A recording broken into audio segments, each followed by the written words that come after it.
Well, I'm not. I'm not ready. Fuck you, bitch.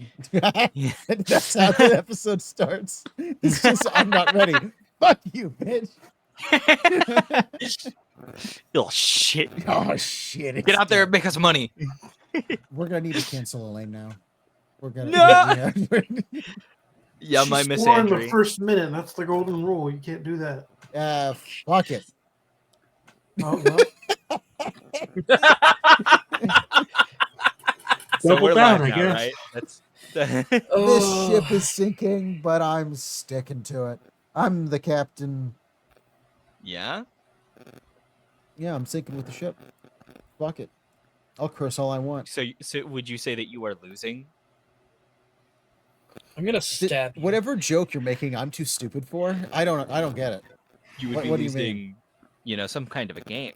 Fuck! Every time. Add it to the counter. You skipped the last one or two, so it's only right. Yeah, that's why I kept asking if you're starting. You're like, as soon as it starts, I need to mention the game. I have to do it. I forgot last time. I have to do it. My honor was on the line. I had to. A couple days while you were gone, I did it, and everyone was mad because I rarely do it. But they were like, "What?"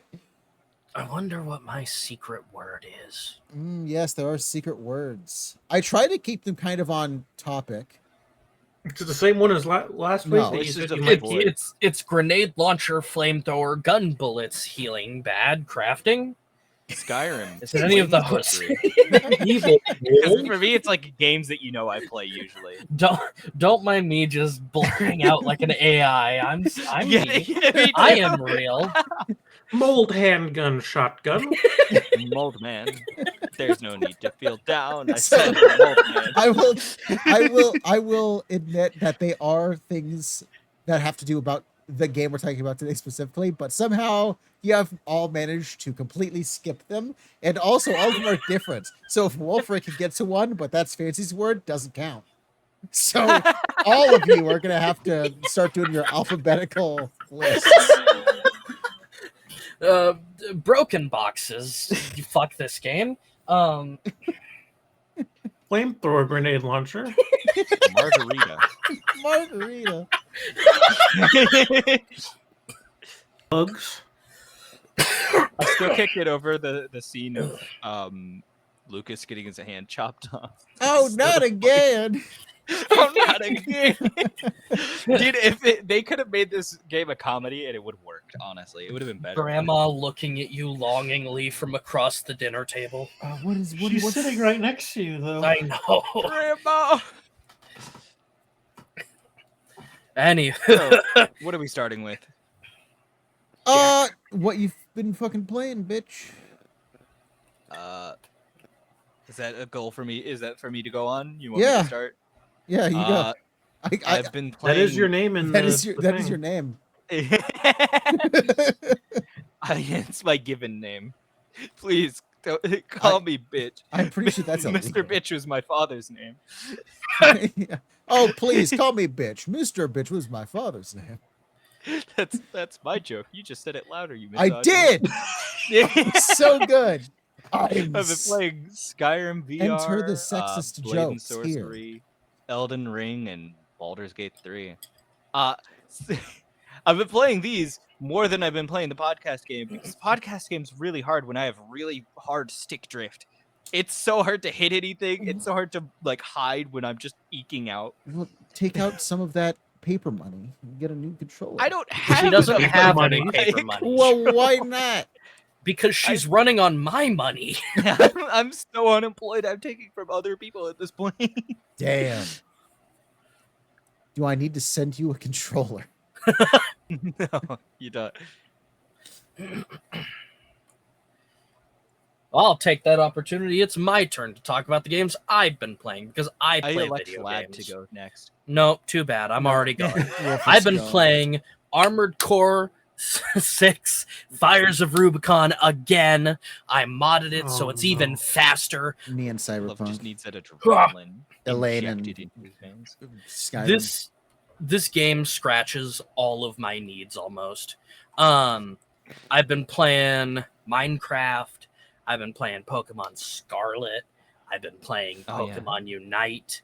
I've been playing a little bit of Destiny. I've been Unfortunate. Yeah, well, it's the only game I share with someone, so that's the game. So which I is played their joints. Lost No, it's Castle the moon's 2. haunted. You got it wrong. Moon's haunted. I played Monster Hunter Rise. Yeah, we should probably some Monster Hunter and while we wait for Wilds to come out. Yeah, I've you been need to get doing back into that. the swing of things. I'm going back to Resident Evil for a second here, but God, does the Resident Evil engine look good? It does, is actually. So Yeah, good. it looks super good. Yeah. Mhm. So that's Lad's turn, right? Yes. On games that he it's plays? Fancy's turn. Borderlands 2. Based. Best Borderlands. What'd you say? Borderlands 2, like the Burnout 2 guy I don't know what you're talking about. from Smiling Friends. Smoke weed and play Oh. Burnout 2 on the PS2. Yeah. Burnout Revenge on the PS2. Oh yeah, Burnout Revenge. My bad. That's the one I played. Borderlands 2, Fortnite, Baldur's Gate, podcast game, We need to play and BG3. Alan Wake 2. That's just every time I hear Baldur's Gate, I think of the Reddit question: who the fuck is Baldur, and why is this gate so important? I can't believe I found that. I mean, post, and it's Baldurin amazing. was a real dude. That is true, and you can fuck him in Baldur's Gate. You can fuck Baldurin. Who's Baldur's, and why is this gate so important?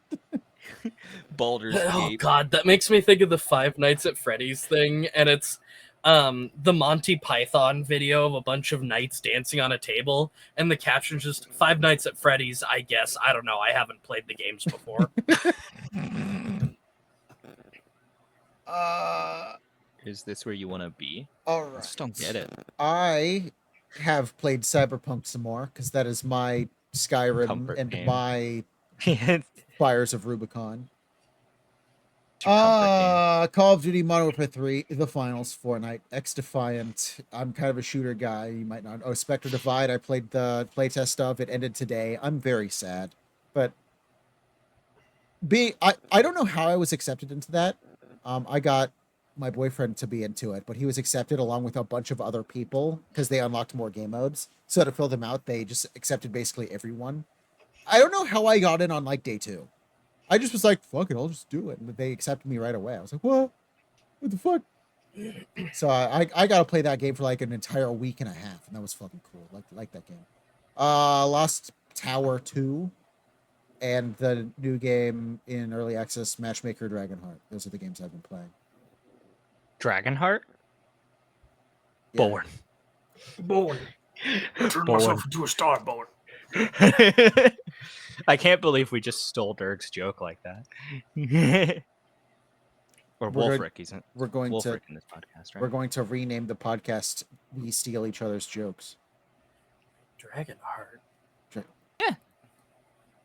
What are you? Yeah. What? What are you talking about? You good, fam? No, I'm dying. You're done. Also, On Skibidi? I will say I said that name wrong, but I'm just gonna go with it. You can find it yourself. Fuck it. It doesn't have Dragonheart in the name. You No, can't it's- just tease a dragon game and then not. I mean, it's not the word it's dungeon, but I spelled dungeon wrong, so my brain well, thinks it's I a don't dragon. care anymore then. But no, the library dragon. There's Dungeon? still the Oh, thick Dungeon library Hearts. dragon. Okay. Yeah, Yeah. Matchmaker Dungeon Heart. Yeah, no, there's a dragon in there, and she's adorable. She's a nerd. Yeah. Based. Ancient, thick dragon nerd. Based. Dater. Smash. Yeah, don't those are the think I games will. I've been playing.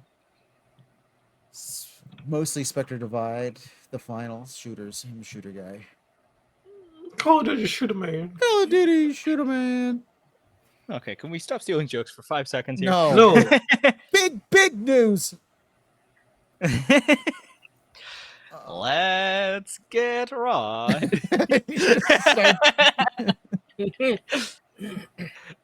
Man, I knew we were blatant, but Other Joe, what have you been playing? What? I'm glad everyone understood that. That was a Angry Joe joke. Oh, I didn't watch Angry Joe show. Oh, Back in the day, I never watched that show. Well, I've watched more of it as an adult than I ever had. So that's how I am. I'm not a fan or anything. Joe says a lot of stupid shit, but I like them more. Like when it comes to games, he's got some mostly good takes. He's terrible with movies. They're all bad with movies. Their movie reviews are trash. It makes me think of I don't watch book reviewers, but there is absolutely YouTubers I've watched who've done book reviews on like some like YouTuber books.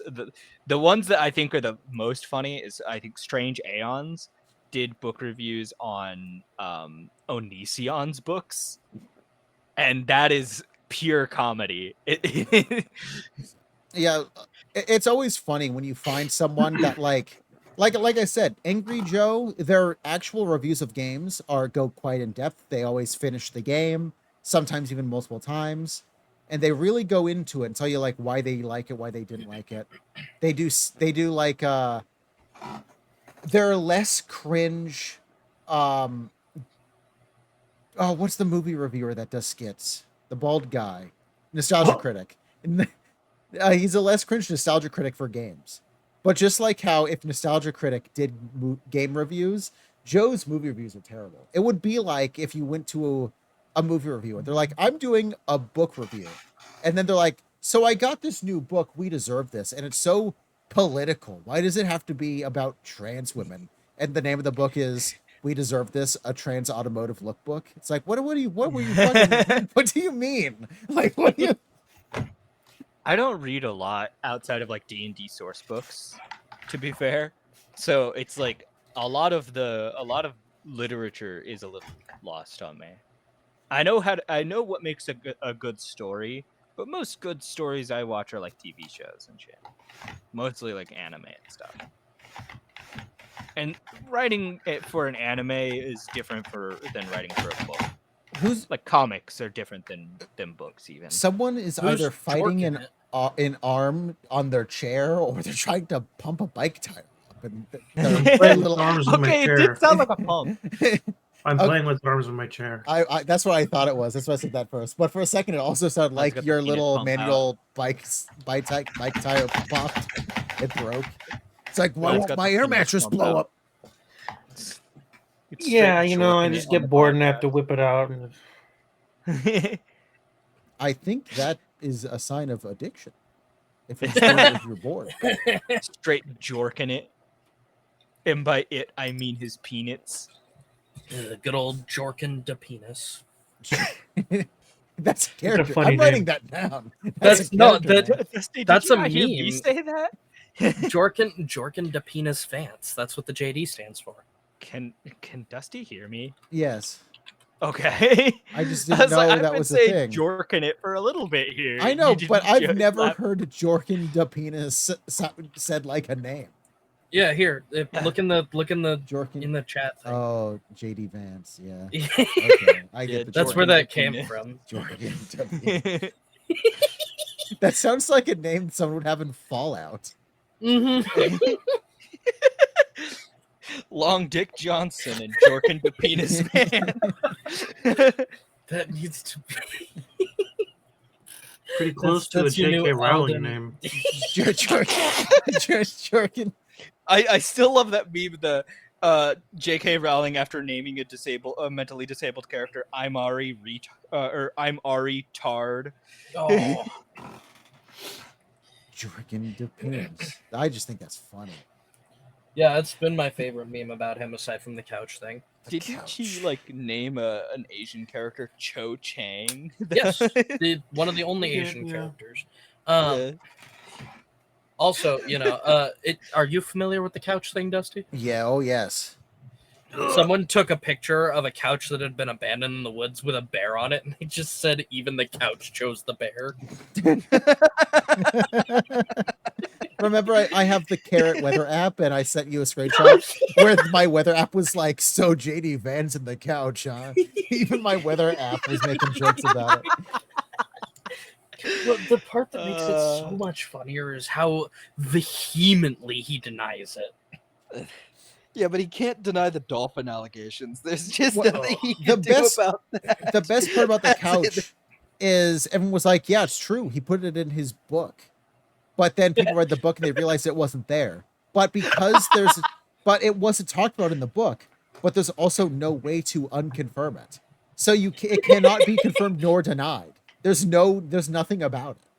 The only thing we have is his word, and he's kind of more leaning into it than trying to deny it. So it's like, I don't know, he might have fucked the couch. I also bring up something that it's like my favorite tidbit about like the Republican Party's plans is that like if you actually read them, the more you read them, the more awful they get, which is why they've been trying to not get people to read Project 2025 and shit like that. Yeah. So like reading a JD Vance book has got to be the biggest advertisement against JD Vance to like anybody. Like getting people to actually learn about this stuff is just actually going to make them You would like think less popular. so, but the book mostly is making fun of the people that he's now trying to get to vote for him because he switched to the right a couple of years ago. It's making fun of rednecks and hillbillies and stuff when that's kind of who he needs to get now. Yeah, that's like who he should be pandering Appalachian to. Ones. Well, that's what I mean, though. Oh, he Wendigoon over here getting stray shots. I'm in the Reddit for Wendigoon, but I don't actually follow him because his Reddit just has really good memes. I like it. He definitely has some political views, but it's mostly he's mostly fun. He's pretty good at like making it obvious what he thinks, but he still covers all the facts because he does like theory videos and stuff. Do any of you watch That's Legal just Eagle? a theory. I was gonna say that. Do any of you watch Legal Eagle? I haven't in a while. No, because he had a terrible take on a movie I don't like, so I've shunned him out of my life.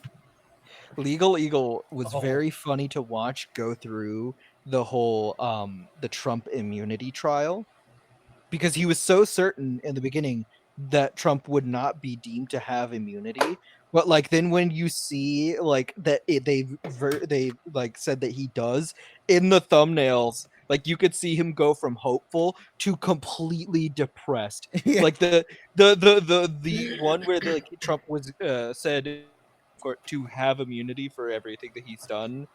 Like there's just Legal Eagle with his head in his hands, just like we're so fucked, man. Yeah, we're so fucked. That's terrible. No, for the most part, he actually shows up on a lot of other YouTubers' videos that I like, and he seems fine.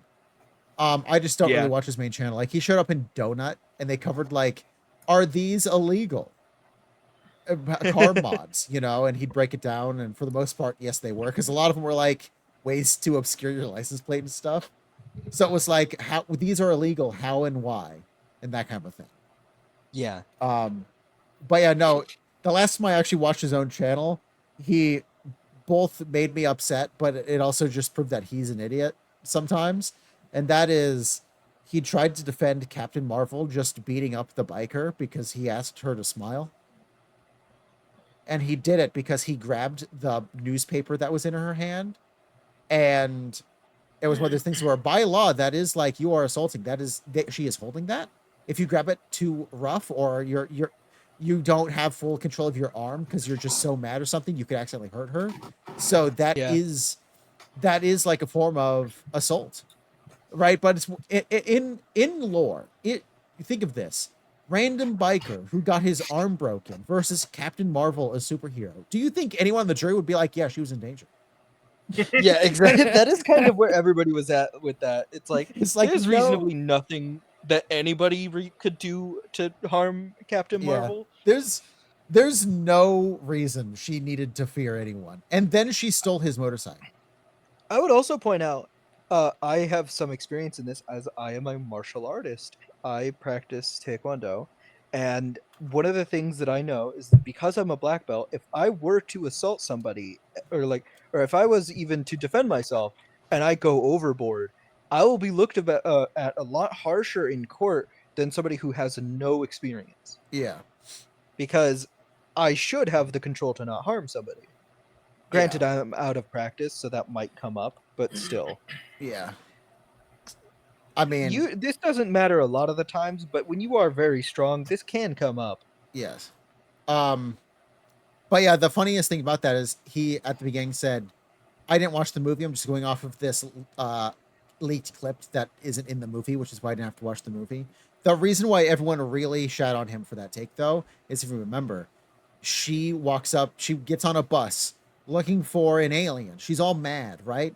And she really quickly rips a book out of an old man's hand, and it turns out to be what's his name? Stan Lee. Stan Lee. So everyone was like, so she's going to jail now. Because she did the same thing that he did to her. Only it's backwards and she has the fucking superpowers. She could kill Stan Lee accidentally by ripping a book out of an old man's hand. So it was just this funny thing where it's like, I haven't watched the movie, but this is how I defend her. And everyone was like, so she's going to jail then. Because she did the same thing to someone else in the same movie. But what a bad movie. Oh, so what do we have up next? And not in a sexist way. She's actually like, there's a lot of channels that hate her because she's her. The movie I thought she Room did is fine good. in Endgame. In Endgame, she's there for 5 seconds. Exactly. She shows up with a new haircut and then she's punched out of the movie 2 hours later. That was funny though. That was very funny. Genuinely, like, her showing up in Endgame was one of the funniest scenes in the entire movie. Yeah. Thor's like, I like her. Well, I have to go protect other planets. So Earth isn't the only one that was hurt by the snap. And then she shows up, blows up a ship by just flying through it, and then she gets Thanos punched out of the movie. And then she's there at the funeral for a guy she had never met. And that's her story in that movie. It's pretty great. Pretty great. Yeah. Yeah, she's an okay actor. It's just she was in that, and then right after she was in The Unicorn Store, which she directed, and that was a terrible movie as well. Anyway, we're gonna do the news now. Oh boy, I love the news. Shit, it's the news. Actually, I need to get my rando. You wheel. did just remind me, because we were talking about Endgame. The lady that plays Tony Stark's wife, I don't remember her name. Goop Lady. That's just Goop Lady. That is kind of what I think most people should know her as, because I can never take her seriously anytime I see her in any film. Yeah. I just have to remind myself. I just look at her and immediately responded of Goop. Goop. Gwyneth Paltrow. I immediately. What's funny is my brain goes all the way through Goop just to JonTron. I don't know why, but every time I think of her, I think of his video on Goop, and then I just think about him walking the streets of New York, talking about Dunkin' Donuts. I don't know why, but that's always.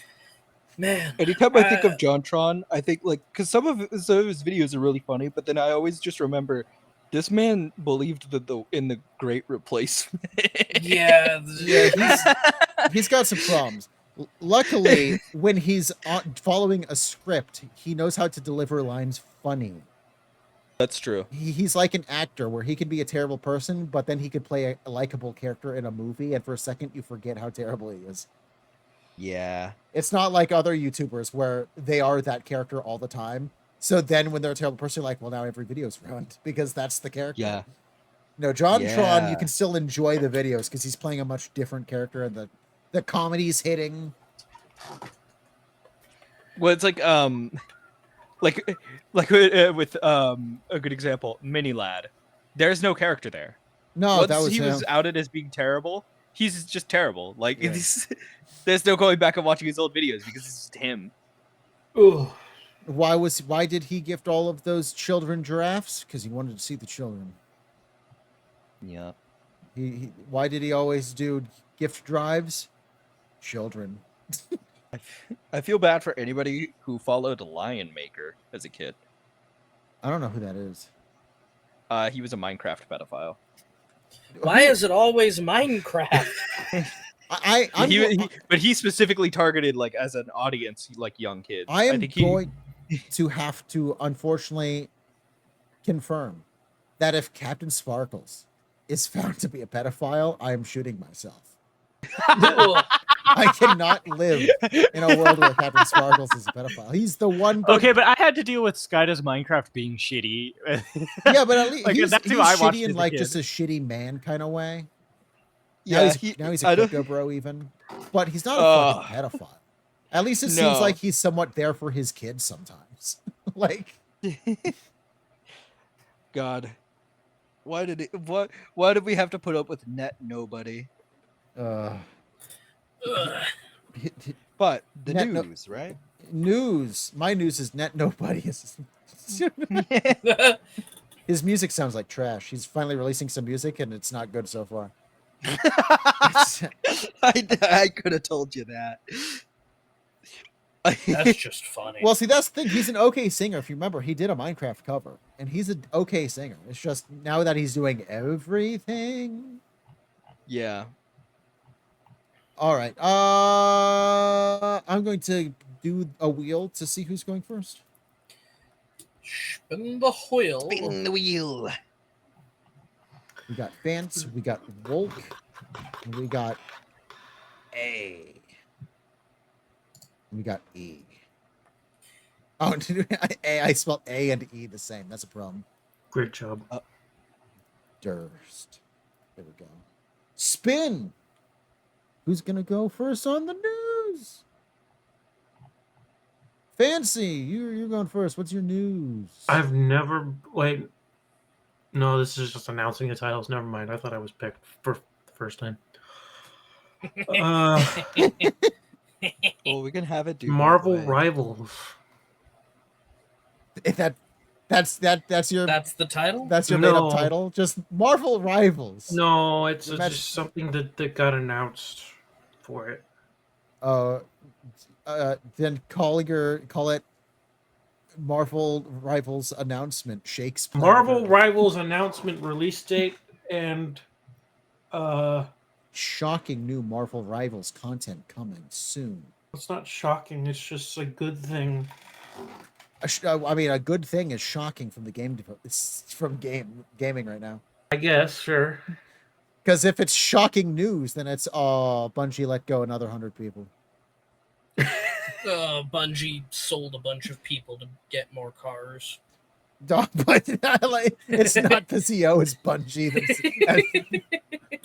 The garage of Bungie has a multi-million-dollar car collection. Yeah, his name's Dave Bungie, isn't it? Dave Bungie. Dave Bungie. Oh yes, Dave Bungie, famous developer of Mr. Chief. Yeah, he created John Halo. Dave Bungie, famous developer working for Xbox, made by the company Microsoft, made by John Microsoft. All right, so Marvel. You know, I hate to tell you this, but based on Captain Marvel, shouldn't this be Marvel Rivals? You know. No. Is Miss Marvel in this game? Marvel? No, I don't think so. Okay. Let's go Wulfryk next. Wait. Helldivers 2. The players are hellbent on seeing Super Earth get invaded in protest. Another protest. Okay, Helldivers. Diving into heck over Elaine. here. Diving into heck. Heck. Elaine, what's your news? Developers speak out about microtransactions. Micro penis transactions.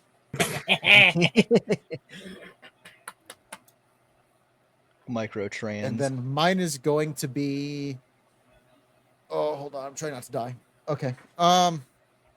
Mine is going to be. Fuck! I already forgot the name of that fucking channel. Oh, Second Win might be in trouble. What? Oh. Yeah, remember the people who were the escapists? Oh no, I'm very familiar. Yeah, we have some problems brewing over there already. Oh. Yeah. Even if we don't, even if it doesn't pick me, I actually am probably still going to talk about mine. That's okay. It's just because this is the a way that at least one gets talked. I usually ask like, does anyone want to cover those? And there's like, nah. But if you really want to talk, it's still a thing. It's just you won't get points. Yes. I'm okay with talking about more of the thing. We're spinning. Fancy can no longer complain. It's microtransactions. Oh. I'm kidding. It's not his. He gets to complain. Oh, I it I is always me. complain when it's not mine. I I've tricked never him. been chosen. I'm like, Fancy gets to stop complaining. It's Wulfryk's. Mine's not Oh, microtransaction. Oh no, I already forgot shit.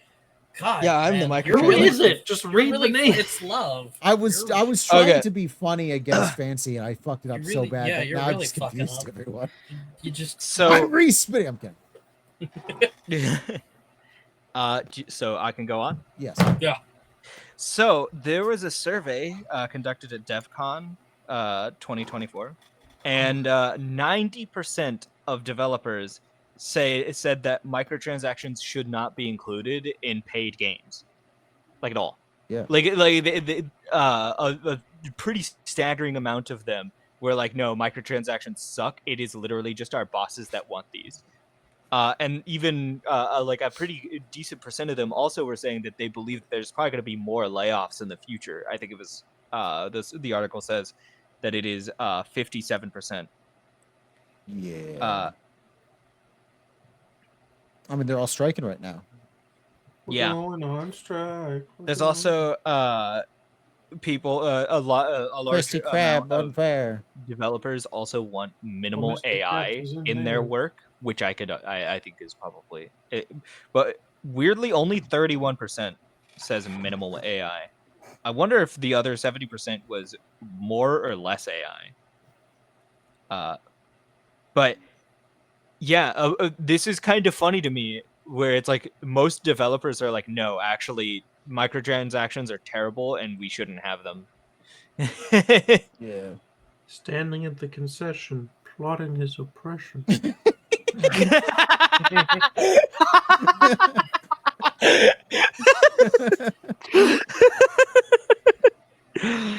Oh my god.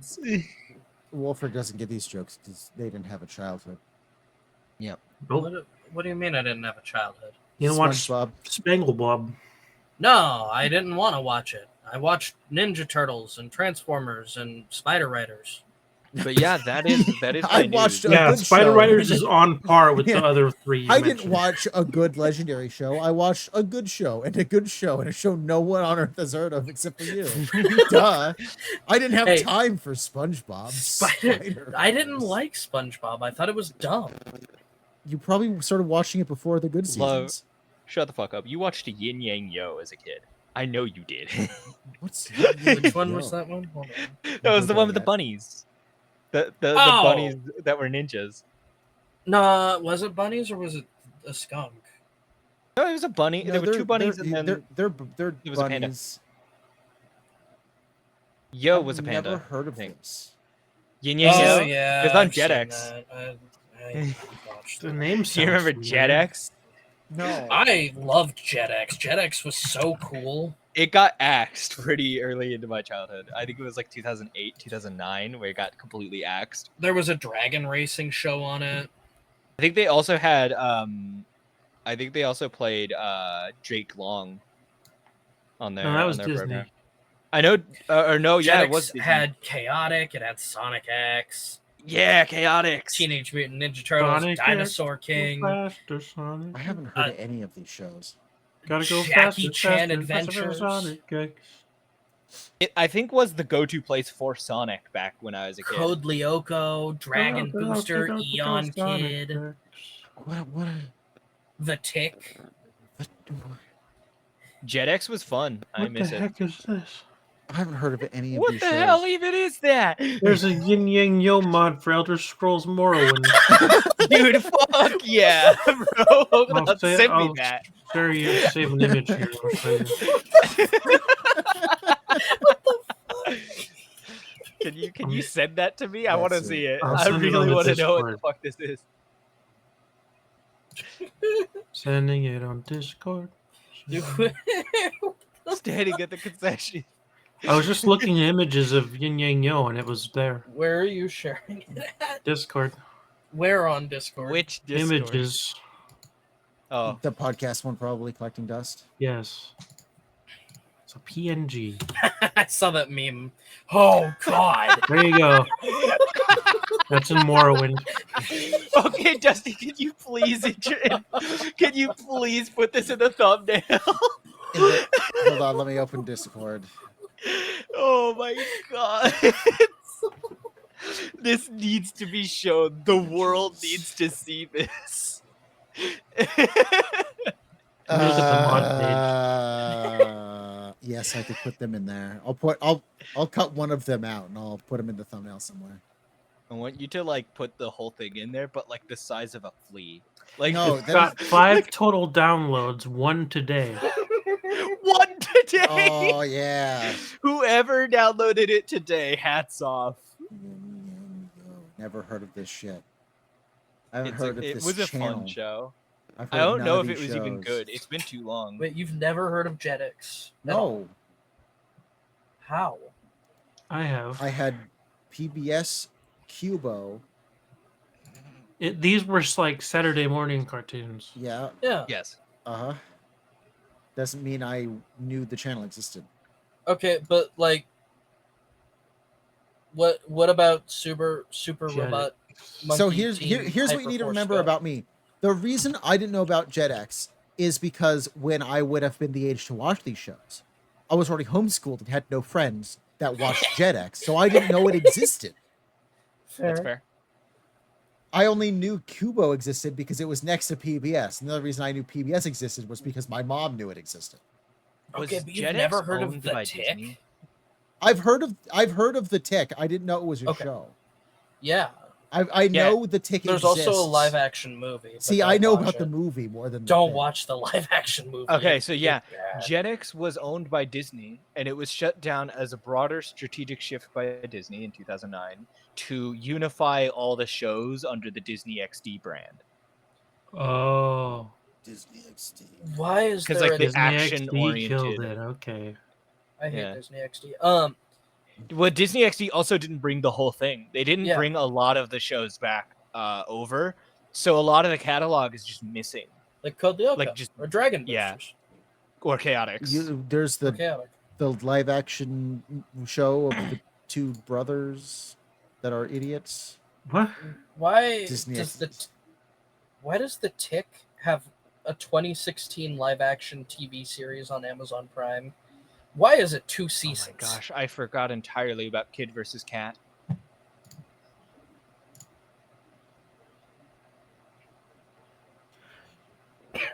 Kick Batowski. Kick Buttowski, yeah. See, by that point, we had TV again. So I kind of once again became familiar. Oh yeah, there's Jackie Chan Adventures. Jackie Chan Adventures was cool. Zeke and Luke the Luther. That's the show I was referencing. Shaolin Showdown? Do you remember Zeke and Luther? No. No. No. I don't remember a lot of it, to be fair. That's Disney XD when they gave up on cartoons. So they were like, fuck it. Now Disney XD is Disney, but for the boys, and Disney is for the girls. This was like late Disney XD. When Disney XD was going against like the live action Cartoon Network shows like Destroy, Build, Destroy, or Hole in the Wall and stuff like that. So Oh, no. this is the cartoon of what the Tick looks like, I followed feel- by the first live action movie. That Patrick Warburton? Yeah, that is. Hey, Peter. All right, Hey, Followed by buddy. the 2016 live action show. gross. Your mouth was open. The sexual thrill! Why is he so blue? How do I actually you kind of make miss that blue? Chaotic. After looking at these pictures, I remember watching this show. It was cool. Yeah, it was pretty cool. What is these screenshots? What screenshots? They're just terrible. He looks like he's made of Play-Doh. He those look like he's made of Play-Doh. Those abs So are literally blue. sculpted. Hey, Peter. It's so Hey, blue. Peter. There was a NASCAR show? There Oh, was by the way, NASCAR did anybody else comics. want to do their news before we get completely? My that news was isn't super off super track. important. I just kind of found Yeah, it. mine's not either. It's you know, one Yeah, of mine them. was just something I'm excited about. Just on the I'll basis talk about of my news real quick. Do it. It's pretty Yeah. short. So Helldivers 2, they fucked up again. Of course. what they do. They nerfed a bunch of stuff, including flamethrowers. Flamethrower is almost useless now. That sucks. That was my favorite. Like it literally armament. cannot puncture bug armor anymore. Hadn't they just What? buffed it the last time Didn't we it? played? I thought it Yeah, they did. bypassed armor entirely. It doesn't anymore at all. That's It does almost Oh. no damage to bugs or automatons. then what's the point of it? Exactly. So players, in response, after the automatons had a bit of a powerful campaign, players just stopped doing missions, and the automatons made it to Super Earth, and nothing happened. Oh, In fact, Arrowhead even boosted the progress gaining, so that even if a couple of people did missions, it would be like a huge ass percentage that you'd get back. yeah.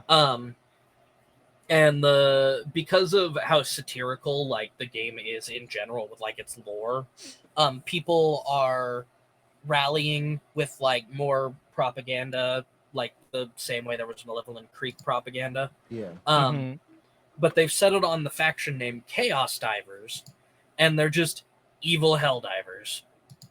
That's Wait, who it. made this? A bunch of the Arrowhead? community. No, Oh, okay. not yet. They're trying to get Arrowhead to make it a thing. They even designed a cape logo and stuff, and it's the Helldivers, the death skull that you get in Helldivers, but it's got the drop pod arrows where its eyes and where the teeth lines would be. It's kind of cool looking. But yeah, they're basically fuck it, let's see Super Earth fall. This is terrible. I would have made it more obvious because fans can't be trusted with having brains anymore. If I were a game developer, I was like, now we have an evil version of them. All you do is you take them, and instead of yellow, you use red. That's just it. The logo is red instead of yellow. And but the fans have leaned into the satire. But then all you do is you don't make a new emblem on the cape. You just take the skull with the lines on either side and you flip it 180 degrees upside down. There you go. Evil. We've got hell divers and heaven jumpers. Ooh, somebody's clickety clacking and popping. That's lame. You're popping, I babe. hear it. No, I'm not popping. I'm just tapping. I have a song stuck on my head. I'm sorry. No, your internet's mic is doing popping or or something. something. Yeah, you're Oh, Your mic is having a bit of a problem. a little fuzzy. There you go. Was your fix to literally flick it?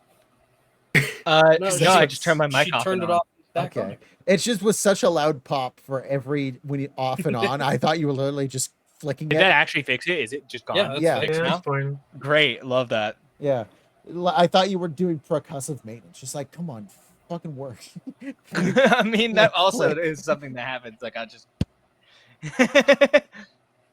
Yeah, my news, I'm just gonna go quickly. Frost left Second Wind, stating that one of the main guy, Nick, has a pretty bad past, and he was convinced over these last 6 months that things were not changing and were not going to change, so he left. Oh. Yeah, and I'll just leave it at that. We have a video on Frost's personal channel. It's looking pretty bad for them.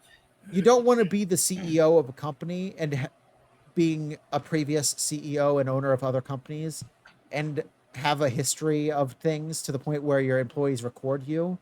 So you can be like, oh, I'm totally different. But then Frost left because things weren't different. And he has a voice clip of you going, I don't care about your work. The other people did way more work than you did. I don't give a shit about you. Oh. It's like, So yeah, Oopsies. yeah. So like Yahtzee, like the only things we've gotten is on the Second Wind Twitter is like there's a one post where everyone gave like a little testimonial, and basically everyone was like, I don't know, I've been able to work with him fine. Oh boy, I'd, do. yeah, I'd watch the video. It's pretty in depth. There's going to be a part 2 about Second Wind specifically. The first part is just about Nick. Yeah, the problem is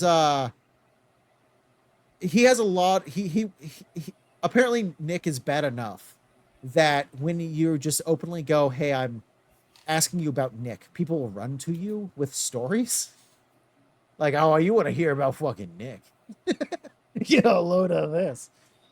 I Yeah, have you a get a load of recording this of a guy. meeting where it went so poorly we all ended up quitting. So yeah, Oof. things might be going down over there, but as of now, we're waiting on Frost's second video. Sperm bank workers be like, get a load of this guy. Get a load of this. No, you don't. It's probably Elon Musk. Huh? What? What'd you say? Oh, there's a joke going around that because Elon Musk wants everyone to have a lot of children, and he's fathered like 20 children. There's a joke that women might want to not be around like the California and Texas area because those sperm banks might be filled with just Elon. Ugh. He might be doing that. We don't know. It's like that. He's desperate It's for like that money. Family Guy skit where Peter like accidentally knocks over a bunch of the sperm vials at the sperm bank and then just refills them himself. Yeah. It's just Elon just showing up to do that. Yeah, there's a joke that Elon's filling some of the sperm banks just because he's like, we need more children. Hopefully none of them turn out trans. Oh man. Wonder what would happen if one of his kids turned out to be trans. Oh no. It's a real mystery. Somehow he gets even more right. That actually did happen. I know. By the way. That's the best part. You're talking as if you didn't know. So Resident Evil, am I right? Yeah, we're gonna do that. I'll introduce the thing next time. This one's already running a little long. So Especially since last week was Oops All News yeah, and was 3 hours long. yeah. I mean, I like 3-hour log podcasts to listen I to. don't. Well, you don't like being in them. Wow. So I guess we talk about the game now. Yes, fans. Sorry, I had to crap myself and then passed It's out fine. several times. It's more It lore. was You were having a I was gonna bad say- night. You were tired. The podcast was already confirmed to be longer. You were tired, but you'd wake up, be like, "I'm gonna shit myself," and then you had to run away, and we're gone for like 30 minutes. it was a canon event. It had to happen. it's a canon event that had to happen. No, I hope that wasn't my canon event.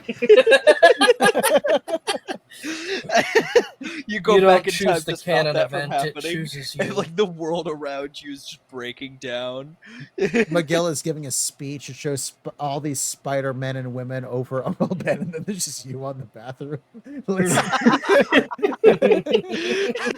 Just I'm dying. Like all of them have audio, and then you just hear the sound of absolute chaos in the bathroom. The literal shitstorm happening. All right, No. Fancy. This is your game, Sharknado. correct? Yep. Give us an opening. Tell us about the game, however you want. Whatever you want. I don't know.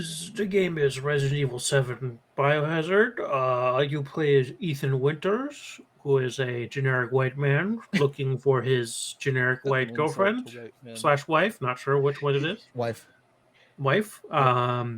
She disappears for 3 years, and then he gets a random video call from her telling her not to go to Louisiana and not to find her. And then what does he do? He goes to Louisiana and tries to find her. Then he finds her adopted family, kills the parents, doesn't kill the brother. The dad comes back several times because they're all mold. Except for the wife. The wife is a bug. And then we can talk about the ending for those that didn't get to I love that before you brought up the mold and bug, it sounded way more fucked up and a way different game. Ethan Winters, looking for his wife, finds her adopted family and kills the parents.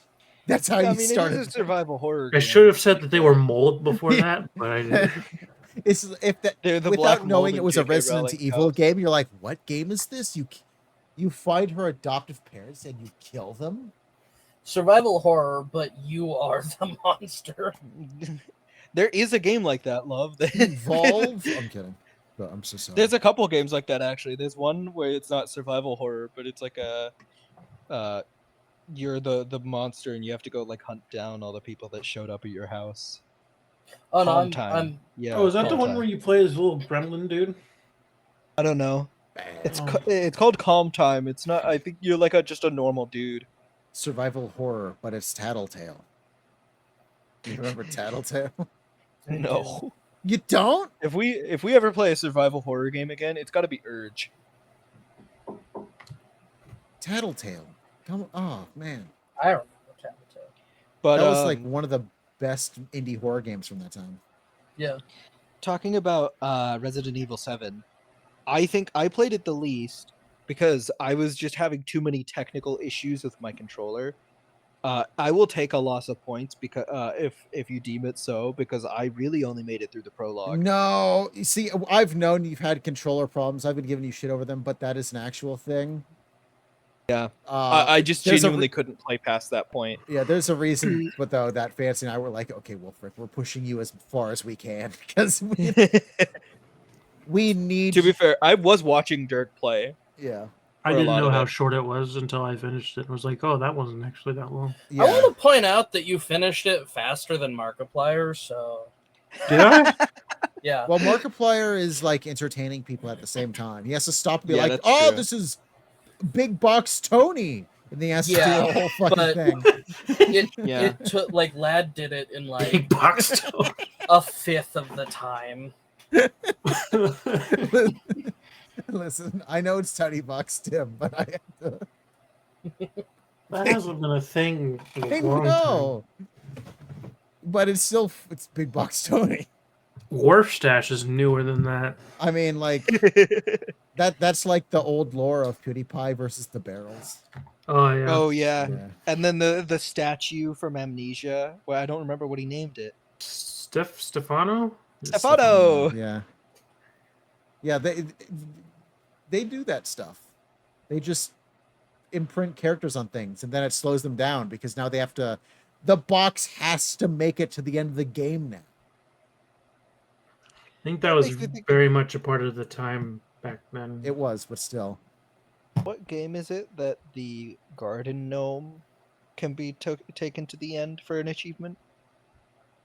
Is that not like Got Left 4 Dead? Left 4 Dead? Yeah. Yeah. Left 4 Dead. And also Half-Life, Alex. Oh. And Seems to be a it's Valve in several thing, it's huh? in several Valve games. So Do we want to talk about the ending for those that didn't get there? yeah, Sure. Because you and I got finished it. But Love? I'm, Well, I'm- actually, Love's never gonna play this game again. So yeah. No, I would stab my eyes and ears out. before So I the play the this way game I've again. kind of been running the podcast is depending whoever recommended the game kind of takes charge. I let them take charge if they want to. So Fancy, if you want to talk about a specific thing first, talk about the well, story. yeah, or- we need to discuss the story as a whole. I Right. got up to. I didn't want to talk about the end until we were moving on, but Yeah, I mean, if we want to go through story beat by story beat and talk about it that way, that's completely. well, no, fine. we That- know up until I was going to explain tonight up until he was at the mines, so we can Yeah. go. I mean, I know the story of this game. Because that's how I did it with the last one, Need for Speed. I did it story beat by story beat. It's like I said, I kind of let whoever recommended the game take charge. When can I it's- just address talk about the the game. biggest pro of this game to me? Really, the game looks fucking great. it looks fine. I mean, for its Great for time, the especially- time. Yeah, for its time, especially. It was a PS4 game, wasn't it? Mhm. Yeah. Yeah, it looks fucking great. I mean, like some of the things, not so much, like the hair, but like most of the game has pretty great graphics. It's fine. It's fun. It's Really? I think so. It's good. There are definitely worse games, but even when you think about like the same year, fucking Horizon Zero Dawn came out. Like,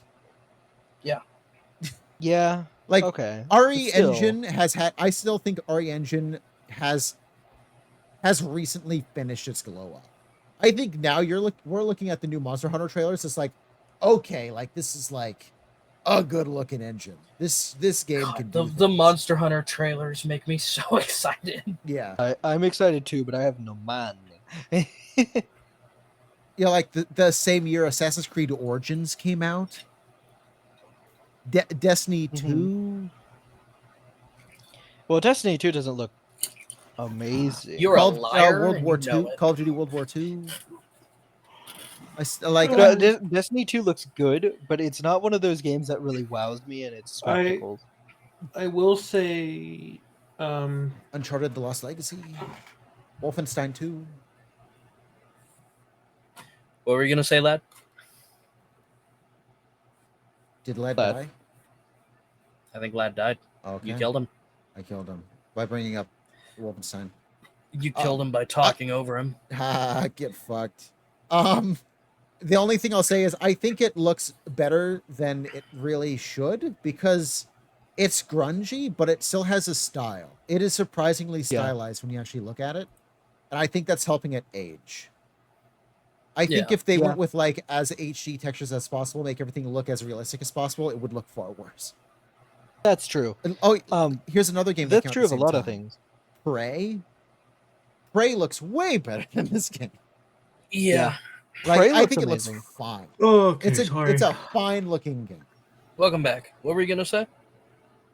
I was gonna say the newer Resident Evil remakes and Village look better. Yeah. Well, yeah. That For sure, but those again, are the later RE engine has reached its glow up. Yeah. I think, guess what I mean is like I didn't expect it because I've only ever watched it in videos. I didn't expect it to look as good as it does when you're actually playing it. So let's, if you don't mind, because part of the telling the story of the game is, you know, the whole story. Yes. Yes. You left Why is off everybody it an idiot? killing the people. Well, that was just the opening. We haven't really talked about any of the story yet. That was just I can like, go over my notes if you guys want, if you want some direction.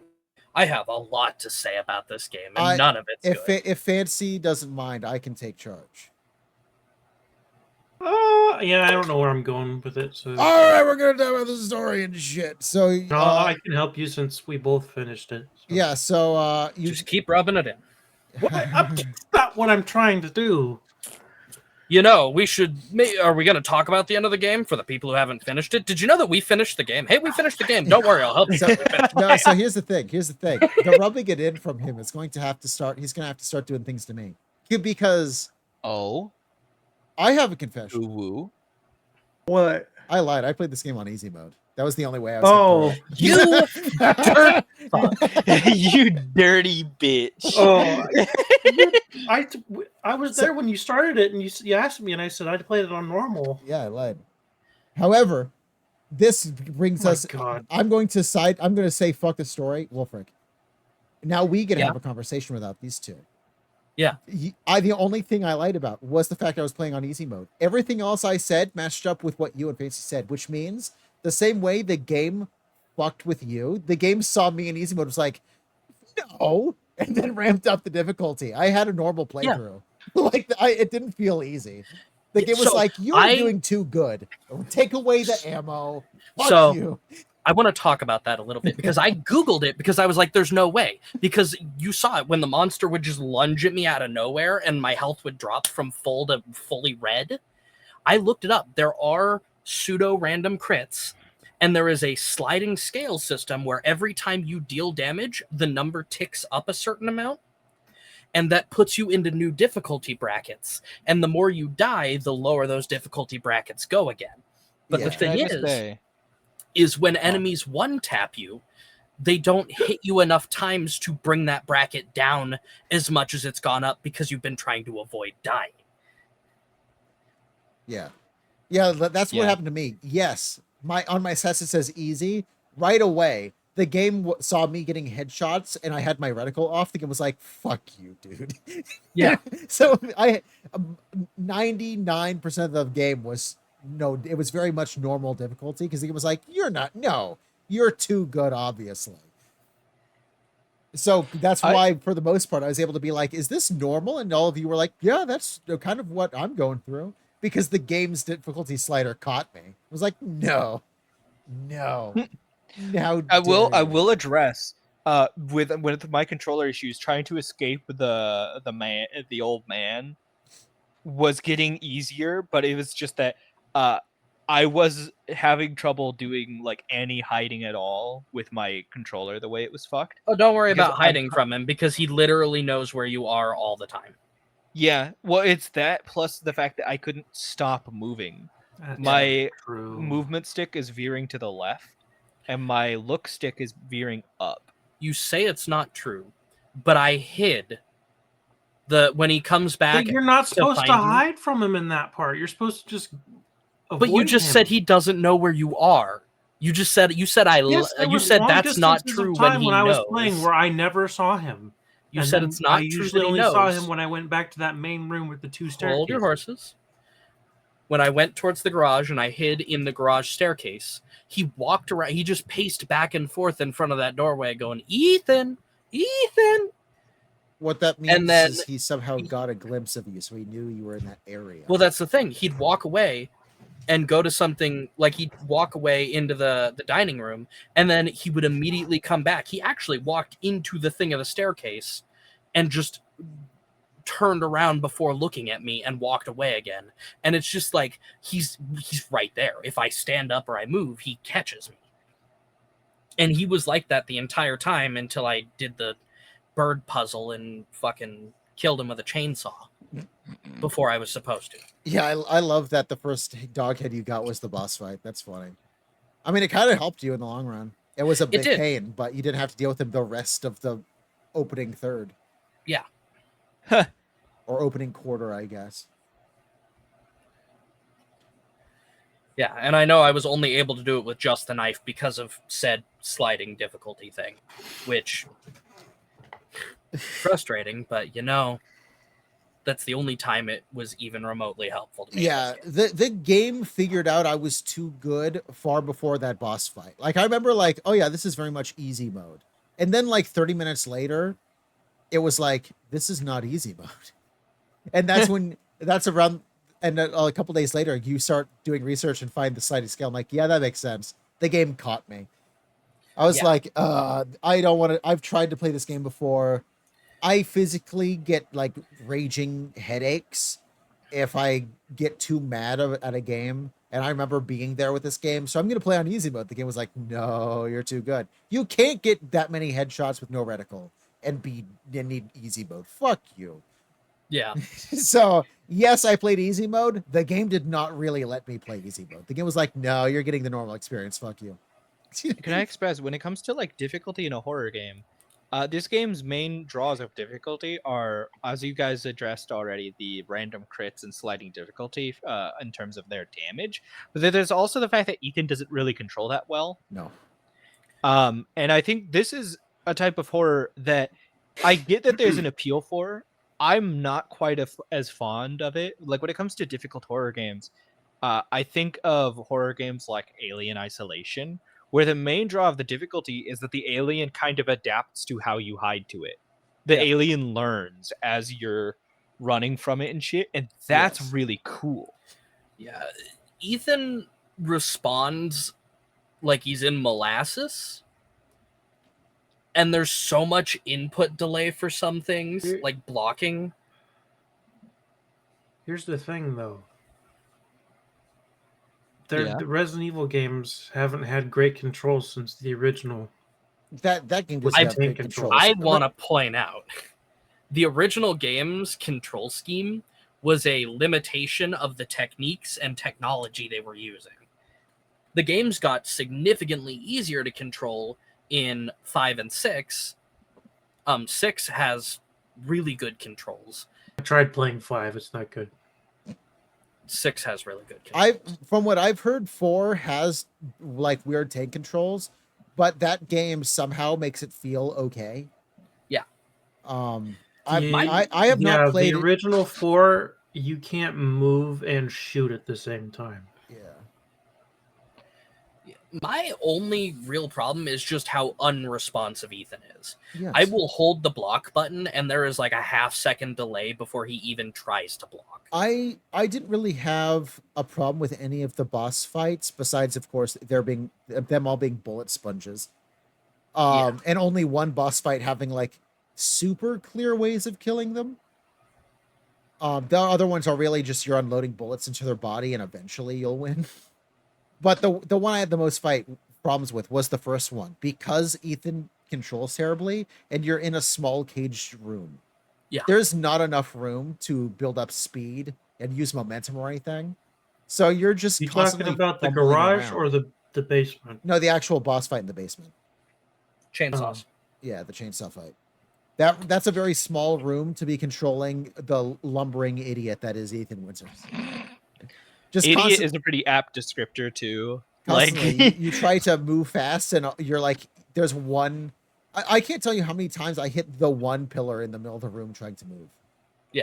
I'm constantly hitting my face against the body bags just because they're in my way and I'm trying to move desperately. He also, there's no backstep button. Are you kidding me? Does Ethan not know how to hop backwards? You don't need a backstep button when you have a 180 degrees. It's quick turn. The quick turn is so disorienting. It is. Because what I really want is because I can back away from an enemy and gauge when they do like the stretch arm attack. And I know that just walking backwards isn't going to be enough. But if I quick turn, I'm going to lose the entire direction of what I was doing. That's true. And I just want like a hop back so I can space the enemy attack. That means he has to be agile. Yeah, well, apparently He's the just dude... bog standard Ethan Winters. Yeah. Could you Box- backstep? Yes. I am more While athletic trying to than shoot Ethan Winters. a mold monster. I wasn't trying to shoot. I was blocking with a pocket knife. Blocking. Look, man, I You didn't gotta- have you Really gotta bullets. helpful do to is, at least attempt blocking the mold men. What you need to do is you infuse a buckler with magic affinity and and carrion retaliation, and then you can parry him, and that just have a plus 25 dagger. Misericord would be better actually, but you just use a plus 25 Lightning Misericord. bolt, lightning bolt, riposte with that. lightning bolt, lightning bolt. Magic missile. Magic missile, magic missile, lightning bolt. Or I love that Call of Duty guy. Frank or just use a buckler and the chaos infused dagger. So yeah, that's kind of mechanically what's going on. We all had very different playthroughs. I tried to play on easy because I knew the game would get to me. The game didn't let me. Wulfryk was apparently so good the game decided to fuck him over. Had a very terrible time. Yeah, no, that was the thing though, right? Like I don't like horror games because the first instinct when something scary happens for me is get out of there, put it down, get away from it. And so playing these games is constant anxiety. And the only way I was able to get through that anxiety to actually make progress was directly converting it into anger. Oh. I had negative levels of fun. See, and felt so emotionally drained after that. That's how I get, but instead of the anger then pushes me through the game, no, the anger gives me a splitting headache and I'll never play the game again. Fair. The games, if they're bad enough or hard enough, and this is how I got with Dark Souls. Yeah. And like a game has the ability to actually start physically hurting me, and at that point I'm gonna back away. I'm like, no, it's not worth it. Because that's far past the I'll feel good when I beat it. It's like, no, I won't. I'll still have a headache. Yeah. And now it's just he's dead now, thank God. But I'm still in pain. usually when a game starts getting too hard for me, I'll get really angry and then I'll stop playing it. But then like the next day, I'll play it with a fresh mind, and I usually beat it. Oh man. I have a This game happens like all that. the time. Elden Ring was like that. With Bale the Dread, I was having a really hard time with Bale the Dread, and for whatever reason, one time when I was fighting him, everything just clicked. That I don't, reminds. and it's even funnier to me. It's like I don't spend time memorizing attack patterns or anything like that. I don't play in a way that's normally very effective because I just kind of go in with a game plan of what I'm going to do, regardless of what the boss does. And at some point, it just clicked. That I just reminds figured out what me. to do. Well, I went back before I started this podcast up again. I was playing a new game every day, and I got like 5-6 months in. I went back and was like, I remember having a trouble with this game on PSP. It was Star Wars: The Clone Wars Republic Heroes or something like that. And I remember getting stuck immediately, like within the tutorial. So I was like, I bet that is the easiest fucking thing. Because it's a Star Wars: The Clone Wars. This thing's like at most rated T for teen, probably rated E10 and up. This is supposed to be a kid's game. I get back in there and I still can't beat it. However, now that I've gone, I've really thought about games, and I've gone to college to make games and stuff, I can tell you that that game was not programmed correctly. I Googled what you're supposed to do, and I can do it, and the game's like, it didn't hit. It didn't hit. Fuck you. No. It's like, come on. The game's just bad. It's actually just broken. You're fighting one of those, like, tripod leg cannon things from the Clone Wars, and you're supposed to jump onto the leg and break the cameras on the side of the head. There's like 3 of them. The game does not let you hit those. The game's just like, no. It's like... But it was one of those things where I was mad, but at the same time, I was like, but this is the other side where it's like, okay, little kid me wasn't stupid. This game was actually just broken. And 20 years later, guess what? It's still broken. So it's more like me time traveling to little kid me. Don't worry, it's the game. It's not you. It's fine. It's fine. So, Love, what were you trying to say? Oh, you just your speech pattern kept dipping, like it seemed like someone could talk, and then you picked back up again right as Dusty was about to. Oh, my bad. I was edging him. It sounded. It's because I kept losing my train of thought. Yeah, it sounded like you were done, so I started talking, and you just start right back up where you were. I'm like, I started getting confused. I was like, what's happening? This isn't normal speech. This is. This is advanced speech. May I go through my notes real quick? No. Go for it. Okay. I'm denying you. You know why? Okay. Because Why? we're going to catch back up to the story where we are on Right. a boss fight. So basically, the game, you get a call from your ex-wife. She's been missing. She says, don't come looking for me, which naturally means you're not going to call the cops or anything. You're going to go looking for her. Alone. And immediately you find an old house that looks haunted, looks ancient. You break in because the gate is down. So you go into the woods until you find a hole in the gate on like the side yard. Don't forget the wreath of rotting deer legs that you have to cross under. Yeah, to you get just through. see a fence made of carcasses, and you're like, yeah, that's fine. You see a man let me just walk. go in there. That's a great idea. You see a man walk, and he disappears, and you're like, that's fine. Yeah, that's normal. That's normal. I do that every day. Yeah. Walked into the cliff. And then you get into the side yard, and then you get in, and immediately you find a VHS tape that tells you that 3 people fucking died here, and you're like, oh, Yeah, I can take that showed me where its trapdoor is. I'll go through that trapdoor now. Yeah. The fireplace trapdoor is pretty cool. Also, I don't know how you couldn't see that if you just like crouch down in front of the fireplace. Because most people, unless they're making a fire, aren't going to look at that. And the only people making a fire probably live there and they know it's there. Well, yeah, but like I'm sitting here, like if I just happened to crouch down in front of that, it's pretty clear to see it because the handle's hanging a little bit lower than the stone. It is. But again, it's one of those things where because it is the fireplace, the only reason you'd be crouching down is if you're specifically looking for a trapdoor. Or And you at that already know point it's in there. time, Ethan was not expecting that. even if he was expecting it, he still wouldn't know where it is Yeah. because he's Yeah. dumb.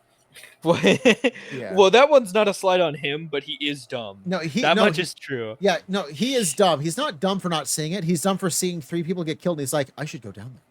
Yeah, Yeah, exactly. It's like, his only takeaway from a triple murder was, oh, that's where the secret door Oh. is. Double murder. I wonder. Double murder, The- my bad. no, it's triple. No, the triple. cameraman. Yeah, the No. cameraman. He's He alive. plays He's one of the guys DLCs. in the birthday party. Oh, I didn't know that because I didn't Yeah, find that tape. the guy in the birthday tape is one of the camera guys. Yeah. I had to Google the code because I missed the tape. You Googled. I had to. I missed the tape. So I'm in That's the Really, if you don't figure it out, there's no way in the room to figure out what the code is. Well, you can You go know what through you that can- whole you can process, complete the but you'll thing and die. die once, and then you'll figure it out, and you're like, oh, okay, I just need to skip that part and put the thing in here. Well, you know what you could have done? Keep trying codes. Yeah. This game is surprisingly anti-brute force in some cases. I tried that when I was actually in the tape just to see if I could brute force the letter lock. And the guy you're playing as literally goes, I should find the code for this. Yeah. No, that's it's only dumb. 5 digits, dude. Come on. Yeah, it's only 5 digits. There's only so many things it could be. It's like 30,000 combinations, but Penis. it's fine. Yeah, but if you're doing it fast, I mean, Anyway, I'm not continue. wrong. So yeah, you go down there, you see where the murder happened. There's still blood on the wall from the guy on the pipe and stuff. You end up in a room where you find your wife. She's freaking out. Then you're trying to escape. She turns on you, and you fight her. She keeps switching in and out of her real self and her Her mold mold sona. self. Yeah, her mold Her mold sona. sona. Which ends up, spoiler alert, there's a reason that's happening, and you find out if you beat the game. I know that. Penis. Aren't you glad I finished on easy mode because it means I get to talk about this story? Or I bet you're happy about that, Fancy. No, like I said, it actually didn't let me. Immediately, it was clear. Like, no, the game has raised its difficulty to meet me. It's not letting me slide. through this. Honestly, knowing that that's what you went through on easy, though, I feel vindicated for at least making it to the mines. Yeah, on no, what's normal. funny is at first I was like, this seems like a pretty balanced easy mode. It seems like they only at the beginning like give you a few extra ammo to deal with the dad walking around. And then you tell me what you're talking about. I was like, oh no, that was the game meeting me at my level. It was like, you're not playing on easy.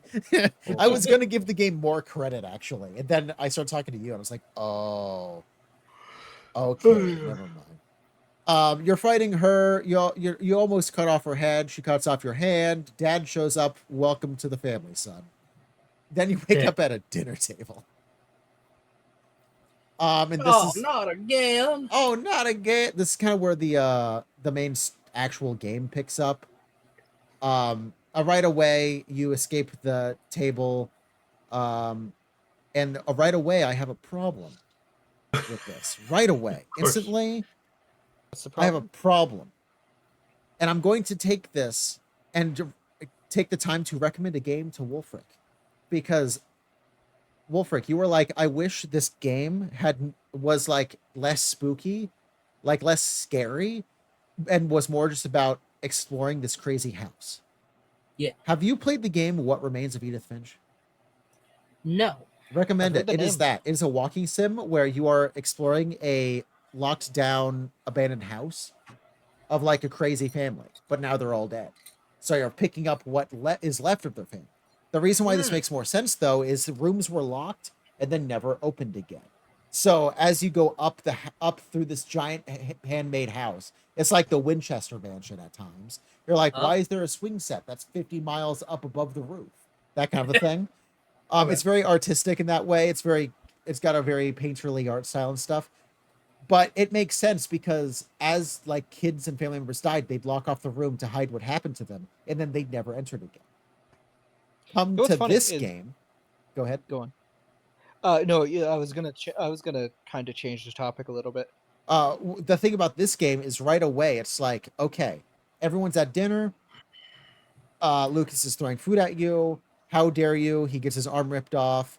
And then the wife is mad that you're not eating the food. So she's not throwing... eating the food, Jack. She immediately gets mad and storms off. Where does she go? She Outside. goes through locked doors that are puzzles. That if you just followed her right away, you'd just get out. She goes through puzzles of like she had to have the 3 dog heads.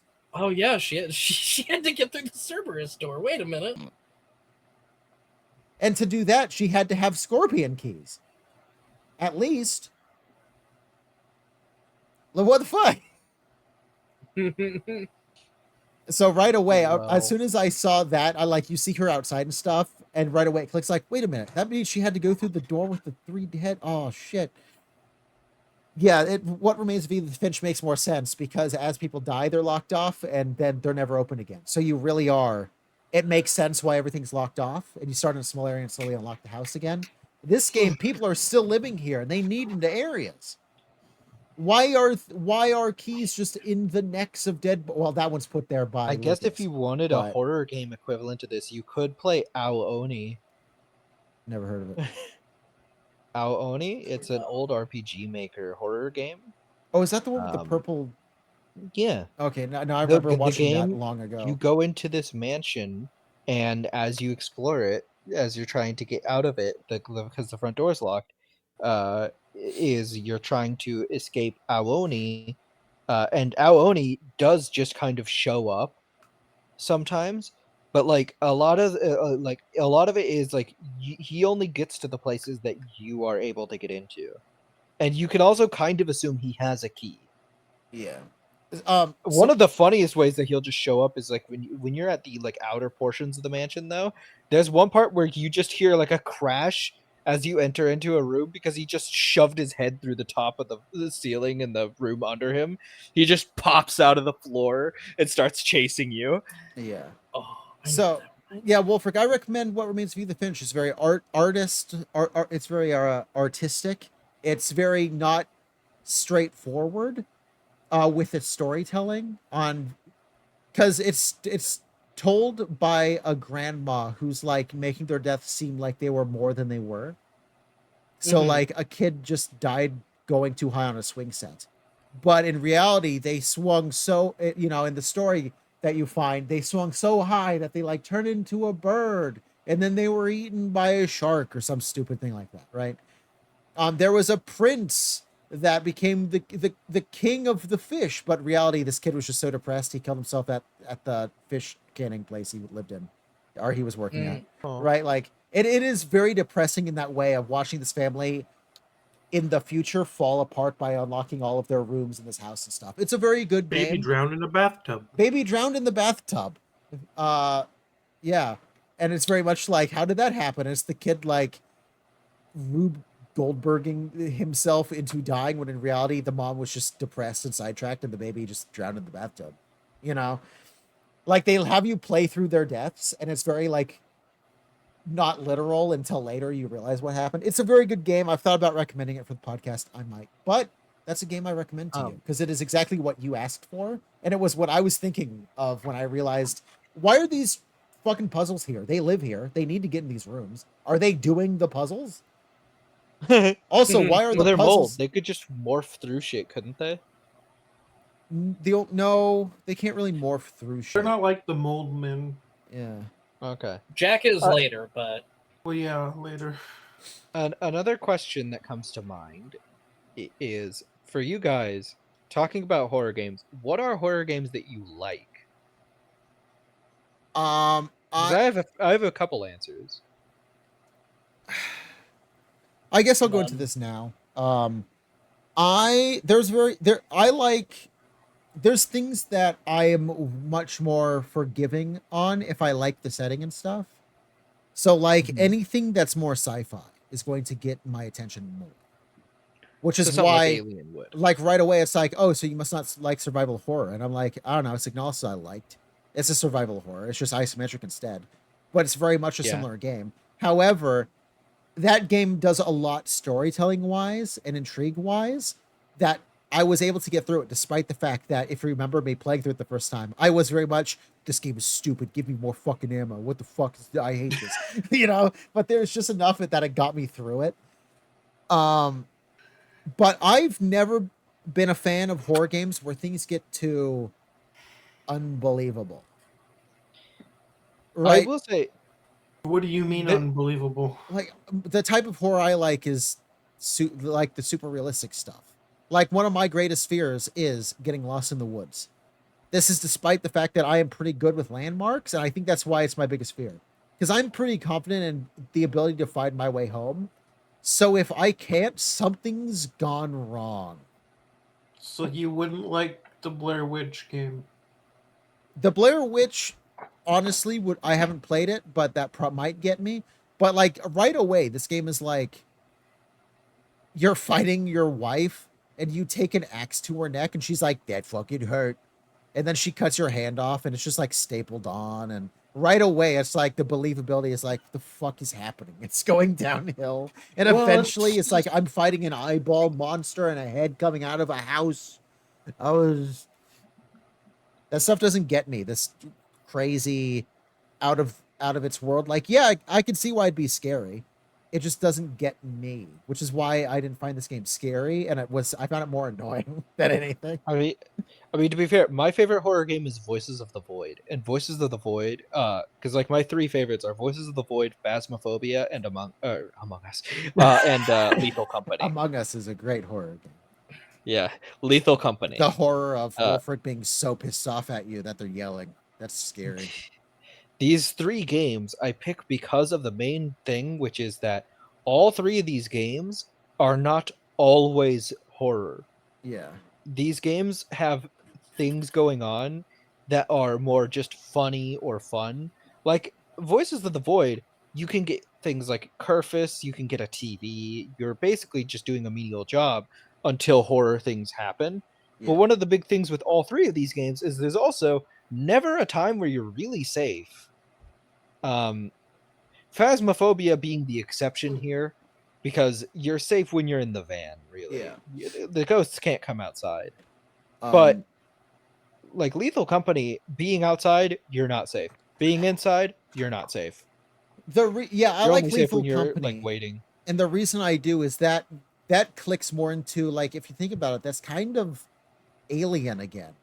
It is you and your team enter a place and there's monsters there, and all of a sudden your teammates aren't answering you and you hear a noise down the hall, right? Like, it's very much like, oh, all of a sudden it's the xenomorph might as well be in here. Yeah. And I like, that's another thing, is I like simple horror. I'm okay with a monster, but there being only like one or two that kind of a thing I'm more into. I also like more like it gets in your head horror, like Soma. It's not super scary. That one is more of, it's making you think about the horrors of the world that you're in right now. Right? Like, the joke is, if you're going to be shot into space, make sure if you're going to be the one in space or not.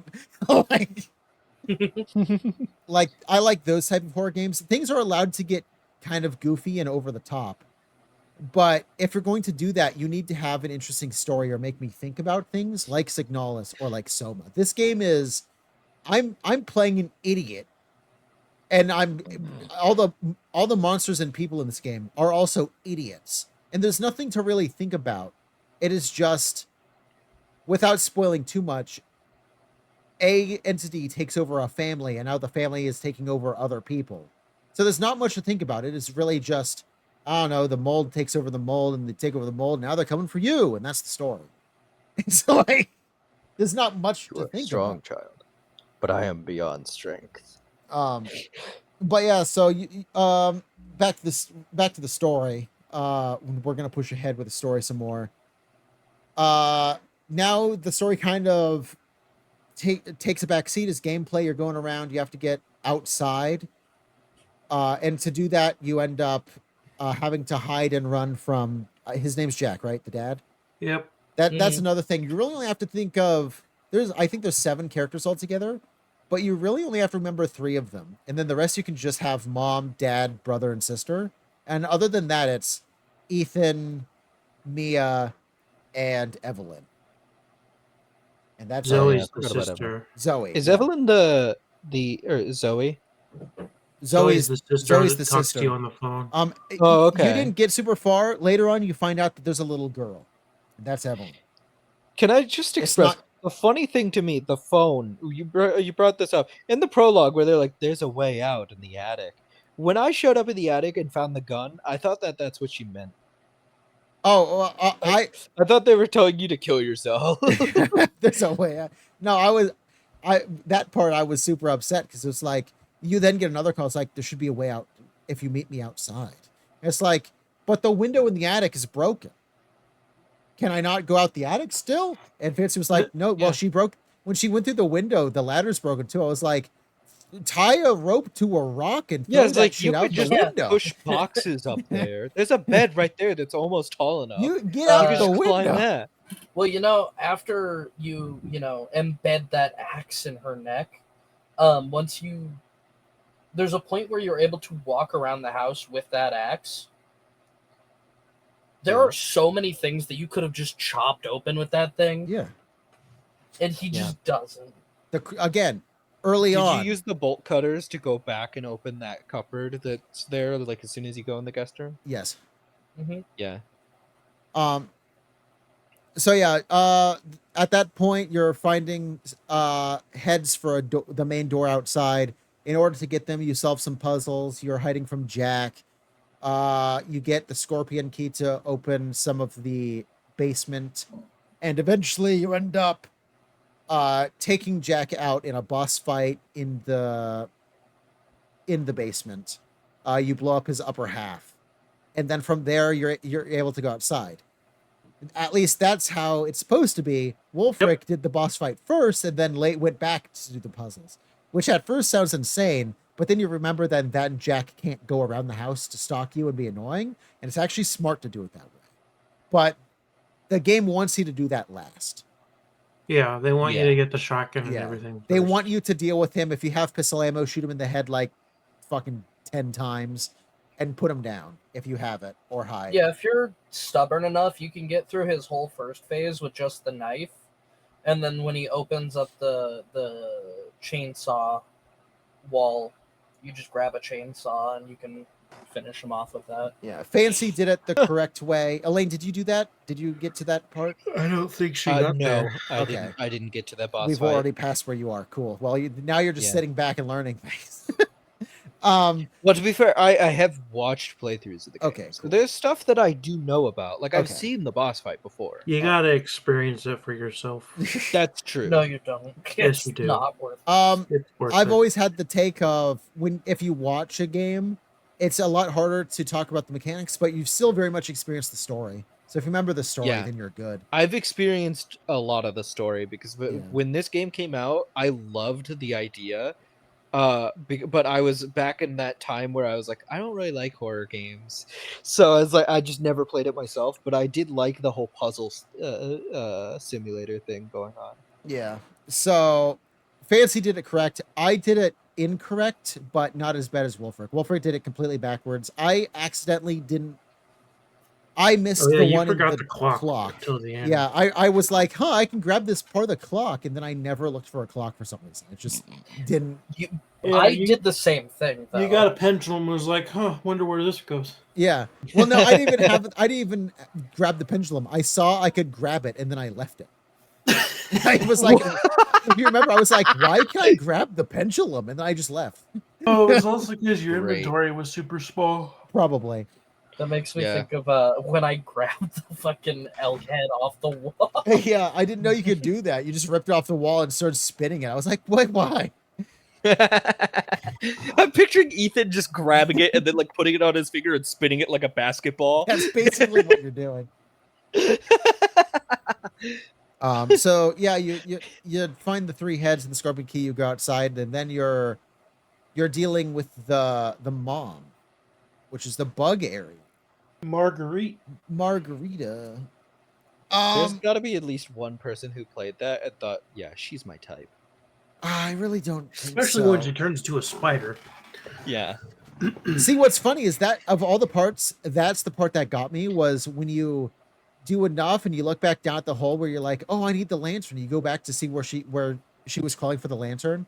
You see her long arm reach for it. So you jump down to follow her and you see her running like a spider, but it's just far enough away. You just see the silhouette of her. That was like, okay, that's kind of, that gets me. That is like, what the fuck is she doing right now?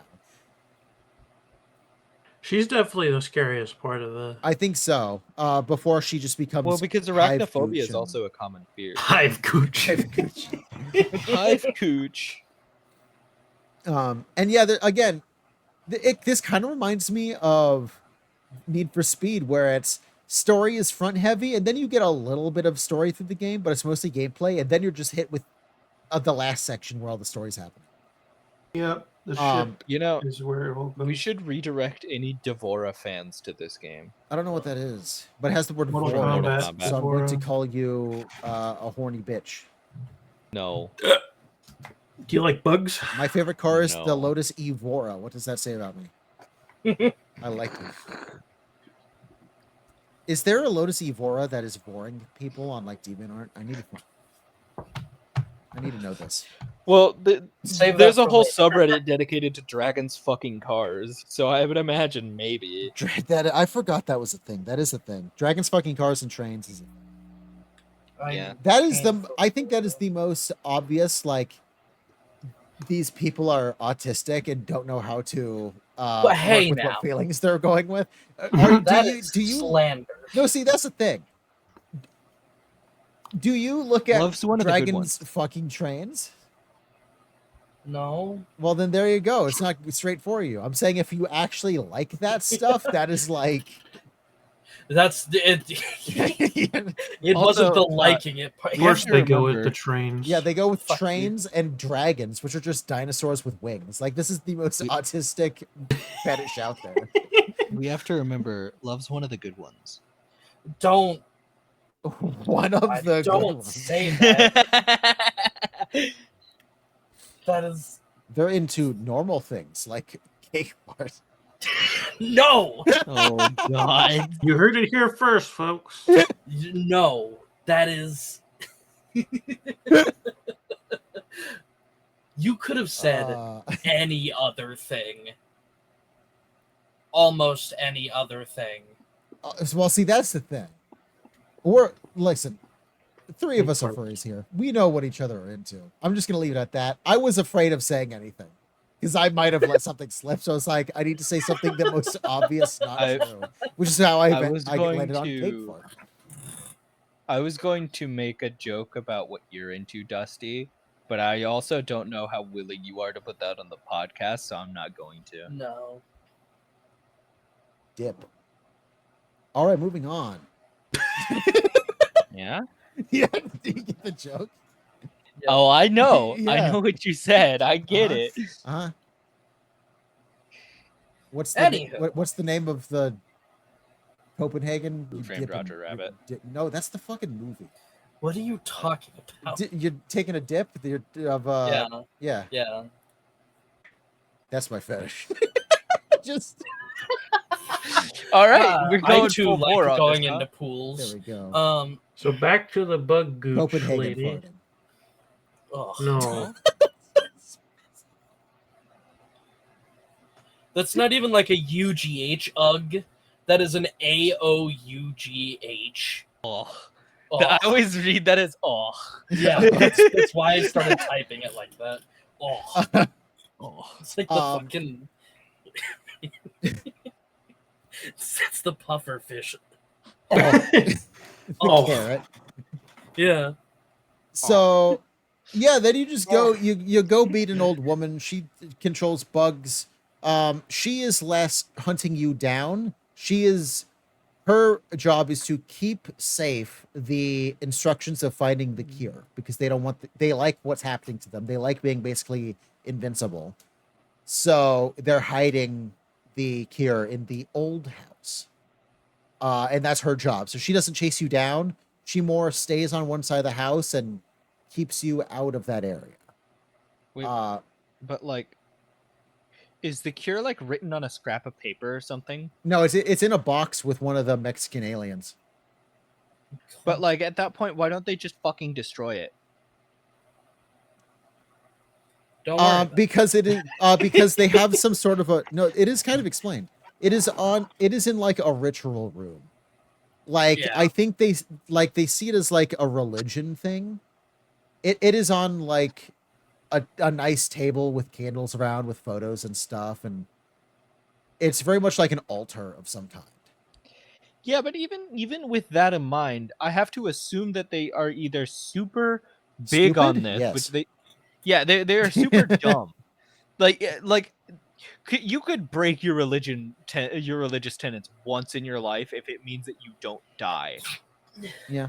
Like if there's no other reason that I could see for somebody breaking their religion, it's so that they don't die. Yeah. So that Well, their family. I doesn't like to die. think that maybe they all were acting like they wanted it, and they were waiting for a certain someone, Fancy would understand this, to possibly die or something, and then they would use it. Well, yeah, because I mean, Lucas points out that he doesn't want to go back. He's vehemently against it, Yes. and instead of just letting you fucking leave, he's gonna kill you over it. Yeah, but he's also not man enough to actually fight you. So once you get through his stupid house, he's like, "Well, you can move." Yeah. Fine, take the thing. I'm good. Yeah. But yeah, it is a box with like a dried out baby, and in there is the instructions on how to make the cure. Yeah, it's another E00 unit. So Lucas has the other part. that's that area. Then directly after that, what's the next section? Directly after the bug house, Lucas. that's Lucas. Well, that's going back into the main house to Well, get yeah, the two he fucking. calls yeah. you and then cards. tells you to get the keys. Yeah, so which you are have both in the main house. yeah. again. So after her, you end up finding the crow key and the snake key, so you can go finish the rest of the house. And then around that time, you get a phone call saying, "Hey, I'm throwing a party," and he sure is throwing a party. His section is again very little story. It's just he doesn't want you to escape. He doesn't want you to help the rest of the family. But like I said earlier, he's also not man enough to fight you one-on-one like the other two were. He's So really big into the saw trap. yeah, so he's got a house of saw traps. One room is straight up an escape room, which apparently there's a tape that you just watched to see how you do it. I did not know. It's in the So- main house, I think. Yeah, that tape you get in the bug house actually. I didn't know Oh there's yeah, a tape you're right. in the bug It's in house. the bug house. I didn't find it. Yeah, you get the tape and then you play through as Clancy, He's the where cameraman. you find out that clown puppet thing. Yeah. So you flush the toilet, find a dirty spyglass, wash the spyglass with the sprayers that put your candle out. Yeah. Use that to see the password in the screens on the wall. Open up the little box, which gets you I don't remember what's in It's it. the like little voodoo doll. Oh, it's the voodoo doll. And With then the you finger burn the in it. voodoo doll, and it's got the finger in it. And you put the finger into the hand of the clown puppet There's thing. a finger in the voodoo doll. Somebody's been getting freaky with that thing. Before that, then you get the balloon. There's the yellow balloon that oh, it makes me so mad. Clancy deserved what he got. Man puts balloon on this air vent. Balloon is inflating rapidly. It's spiky. The balloon is spiky. Uh-huh. And he just stands there as it gets very much to bursting point. It explodes. Nails everywhere. Nail he pulls out of his hand. Pulls a whole, like, Harry Potter wand length quill out of his gut. That was in the Mhm. inflated balloon on the ground somehow.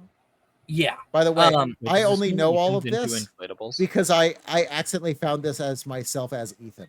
So Ethan got stabbed with that stuff. Oh. Ethan all of a sudden was like, I have a quill in my stomach. And then you put that in the puppet's hand. And then you pull the key out of the barrel in the cake room, and that covers the floor in oil. You put the key into the chest of the puppet, and it grabs your hand and carves the word loser into your arm. and that's the password for the other door to get the valve to turn the water off. Then you turn the water off, you put the candle in the cake, and the cake is ticking. And the guy just stands there, and then it explodes, and the whole room catches fire, and he's screaming, and no.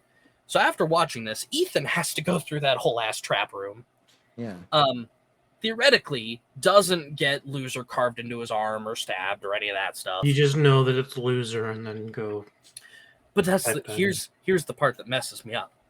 You, when you're in control, are able to avoid all the little traps because you know it now. Yeah. But Ethan still puts that candle in the fucking cake and then just stands there. Oh, ho, ho, it's my birthday. It's a happy birthday, and the cake is ticking. Yeah. And then it explodes in your face. So that's Ethan is canonically a retard. so that's a lie then. I could have found the password loser if I had done the clown. Yeah. But I just didn't. I did. But if you did the clown, then if the you oil do the would be clown, in the you room. were guaranteed to die because that fills the room with oil. Yeah. And when the cake explodes, the whole room catches on fire. How does that do the oil? So the key Does to the wind oil- up the clown is the cork in a barrel full of oil. Yeah, Oh, that makes in sense. the room with the cake. Yeah. Okay. when And you it put the fills it with candle on the oil, cake, and the when you door put the locks candle behind in, you. yeah, the door Still, locks if I behind had you. done that and died, I still would have known it. That is still Yes. just brute forcing it. So I could have done it without Googling it, but I Yeah. did not know. What's funny is it's so obvious now. I remember finding that voodoo doll and being like, what do I do with this? You have to set it on fire. I Yeah, didn't you think to put set it it in on the- fire. There's very clearly a fire. I didn't figure out what to do with it. So I had to Google what the password was, and I was able to figure everything else out. My first time, I did still catch myself on fire, which is why I didn't connect that was the clown, because I just remember opening the thing, and then eventually I was on fire. I was like, what? I'm Why dead. am I on fire? Okay, so don't pull the cork. I didn't even pay attention to what I got from it. And then Lucas ends up being like, okay, fine, you have it, because he took Mia after saying she would meet you outside in her trailer, where that kind of becomes your safe house for a while. Yeah. He ends up kidnapping her. Basically, he has her and your wife. But by the time he finishes the area, he doesn't want to fight you head on, so he just disappears for the rest of the game. He's done. He'll just live by himself happily. There's a DLC about it. Yeah, and then you've entered an endgame. You have We're in the beaten endgame 2 now. boss fights, and you think, oh, and this is what I mean. Earlier I was talking about, or not earlier, but in private conversations about the game, I was like, the pacing gets thrown off, and this is where that happens. You're like, okay, I have the things, and then you have just enough ingredients for 2 vials of the cure, one for obviously Mia and one for your wife. But then Jack shows back up as an eye monster. Gretel. So you have to shoot all his eyes out, and then he's still alive. So Mia has the idea of using Zoe. I don't know why I keep saying Mia. Mia's They're your wife. basically Zoe the is same just fucking sister. person. That's why. Oh, I'm saying Mia and your wife, but I'm saying wife and wife. I see. Yeah. Zoe yells, "Hey, use one of the things on him. It'll kill him because he's too far gone." Because the idea is you can mostly stay sane and normal as long as you don't use your powers too much. Yeah. So the bug lady basically had to kill us, had to turn into an actual bug and had a hive in her body and everything, and that ended up killing her because there was no return basically. And that's what ends up with Jack. He just shows up as a monster because we blew him in half. So to be able to And continue before moving, that, he blew his own brains out. yeah, She had to become yucky time. he took so much damage through the game that he was just uncurable as well. So using the cure on him kills him. And then from there you have to choose Zoe or Mia. The canon answer is Mia. The uncanon answer is Zoe. Zoe just dies immediately. Somehow, apparently, she's too far gone. I don't know. Apparently, it's explained in a DLC that she gets saved in eventually. I don't fucking know. I think Chris goes back and saves her or something. Oh, yeah. The part that irritates me, or it's her uncle that saves her. The part that irritates me, yes, you play as her uncle and you save her. Chris is finding Lucas. The part that irritates me is after she tells you to use the serum on Jack, she gets mad at you Yeah. for choosing Mia. Yeah, you use one of them, and immediately you're like, I only have one left because of that. And both of them were like, well, what do we do? It's like, you told me to use it. It was a good idea, by the way, but now we only have one. I don't know. Maybe you should have thought of that. Maybe you should have came up with a different idea. Can I give both you guys just halvesies? He was blind. We could have just left. Yeah. We shot all his eyes out. We could have just left him. Everyone's an idiot in this game. Yeah, everyone is an like idiot. zero exception. All of them are dumb. Dumb as boxes of rocks. So now, go ahead. Even the villains, especially the villains, really. Yeah, they're all dumb. The smartest one seems to be the mom because she's actually trying to protect something, and that is her main goal. And she sticks with that to the end. She is probably the smartest just because she has a goal. Everyone else is just I think it's angry interesting too to bring up the fact that Ethan could actually actually makes it to the end of this means that, like, if there was a concerted military effort to get through this house, they wouldn't stand a goddamn chance. Yeah. Like, they don't even have to be that great of military personnel. Yeah. However, despite the fact that you find a literal list of children who have been kidnapped by these people, only now are cops going, oh, there's been a lot of disappearances.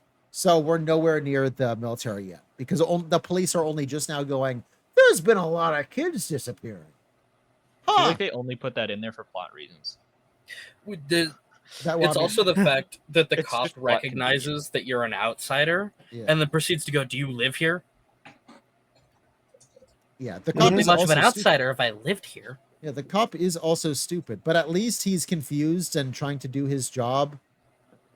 He is smart. The fact that you're like, give me your gun, he's like, no. But you're like, but Ethan is very clearly like, is distressed and thinks he's gonna die, so he hands you a pocket knife.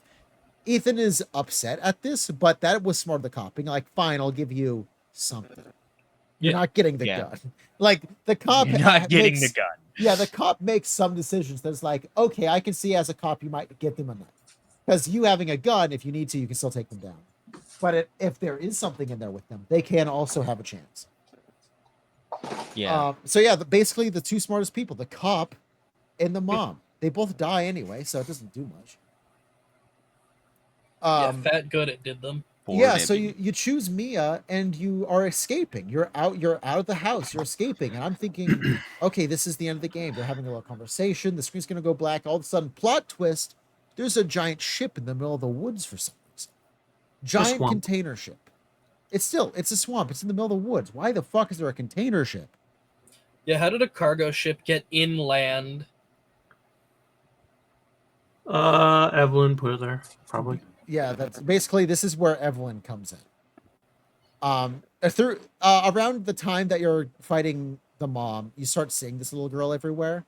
She starts more like it's been in the past that like she's in Mia's tape and stuff, but like now Ethan is starting to be like, there's a child here. You find out her name was Evelyn. There's a picture of her on the main staircase in the middle of the house and stuff. And yeah, basically you think, oh, that's going to be a DLC. And then you're attacked and the screen goes black. And I'm like, oh, so it's ending on a plot twist DLC. And then you're just me all of a sudden. And there's more game. And now I'm upset because it felt like the game was ending. And now they're just like, here's another 2 hours of gameplay. It's not 2 hours. It's like an hour, but It's still. like an hour and a half at most. Yeah. But at the same time, that is long enough to be a DLC. I seriously think that was supposed to be DLC, and then they realized, oh, if we make this DLC, this kind of explains what's going on, and people might be upset at us if we sell this as a separate thing. So they just tacked it on. The question then becomes, does Mia control easier? No, they control the exact same. The other because I would have thought it's funny. It's like she controls easier because she's not mold. Yeah, So every person you control is the same. Having to go through the ship once in her like flashback already sucks. Yes. But then having to do it again when it's blown up present, and everything's more when it's confusing. even worse, yeah, is awful. And then that's not even the end of the game. You're like, oh well, maybe the game ends here. Nope. Salt mine. Yeah, free Ethan.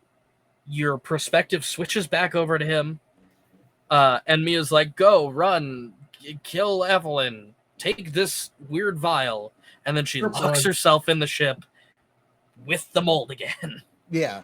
So basically, the ship is you're meeting Evelyn, realizing that, okay, this little girl clearly has a lot of powers. And she's clearly. She's pretty much just a living bioweapon. Yeah. And that's what she was created to be. I did some research on her because I was like, because especially after the ending, I was like, well, how does that make sense? So I did research. She was a weapon created to look like a kid to sneak into places easier because it's a cute little kid. But she ends up, the mold basically ends up taking her over. She becomes evil, destroys a ship with Evelyn or with Mia on it. Which is also where she gets kidnapped, basically. She's on this mission, and this is what made her disappear. The boat blew up. Evelyn moved it closer to the house somehow, and then things happen. Yeah. Somebody had to have noticed a giant, like, tanker ship cruise liner fucking Moving crawling to Louisiana. across the land of Louisiana. Yeah. Yeah, that kind of shit doesn't go unnoticed. So Apparently it does. from there, you get control of Ethan again. She locks herself in to keep her distracted. And you go to the salt mines to find more stuff. Wait, I think you're missing a part. What? Well, before you come back to Ethan, you have the little brain communication with Jack. Oh yeah, you got to be Oh, in yeah. Resident Evil Purgatory. Yeah. With Jack, and then Zoe's there. He's like, we're not actually horrible people. She made us do all this stuff. Yeah. Basically, it's It is- revealed that Evelyn is the start of all of it. She It is took the wild. Baker family. That Ethan is as calm as he is when he wakes up there and takes everything at face value without question. Yeah. But yeah, you basically learn that this little kid was the start. She is a bioweapon. She escaped via blowing up a container ship, moving it to the middle of nowhere, finds the Baker family, takes over the Baker family, and then they continue to kidnap people, kill them Do for the food, experiments. do experiments, and possibly make them part of the family as well, if Evelyn likes them and wants them to be part of the family. So that catches you up to where you are now in the game. Now you know what's happening. You realize, yes, the Baker family isn't 100% at fault. They are under her control, basically. Which is why I brought up maybe the reason they saved and didn't destroy the cure when they found it was because they were hoping something would happen to Evelyn and they would then cure themselves, right? Because they are somewhat still there.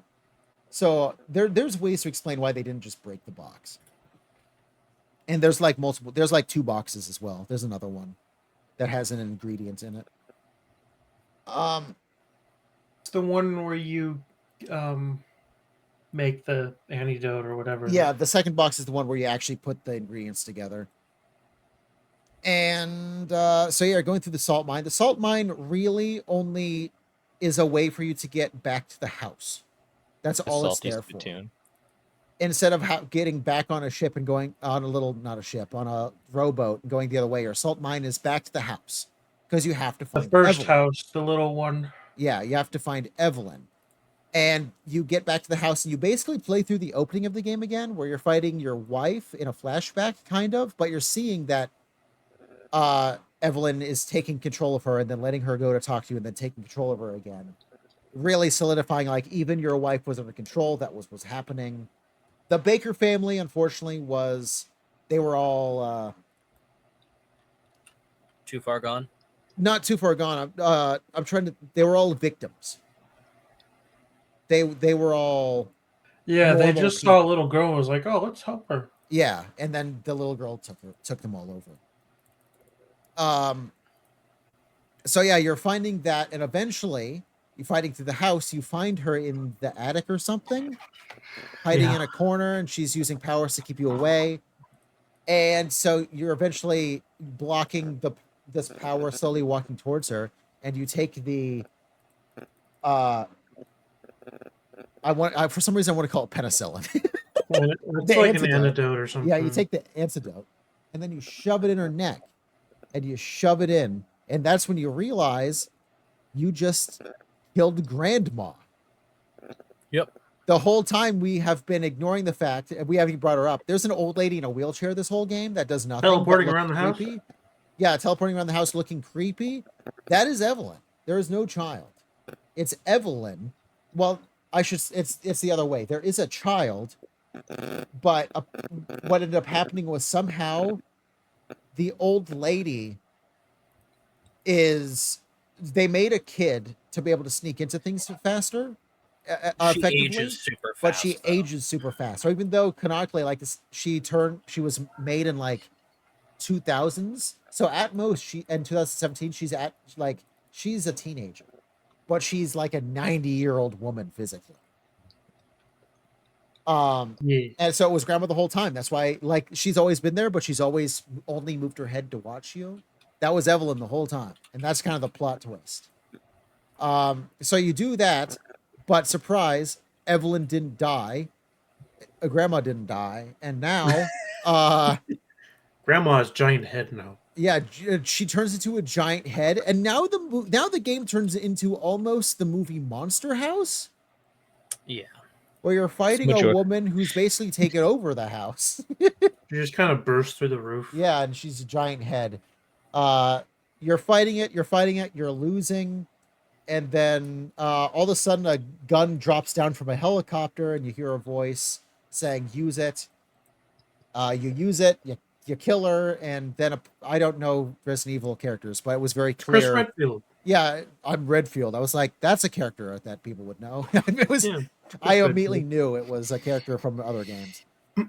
And yeah, basically, he ended up dropping that gun, saved her life, and that's the actual end of the game. Get taken away in a helicopter with your wife. Yeah, they ended up because Evelyn is now dead. You're able to. They do it in a off screen, but the basic idea is now you go back to the ship, you get your wife again, because now Evelyn's dead, and that's the end of the game. Yep. It really is just the plot is the old lady was the mastermind.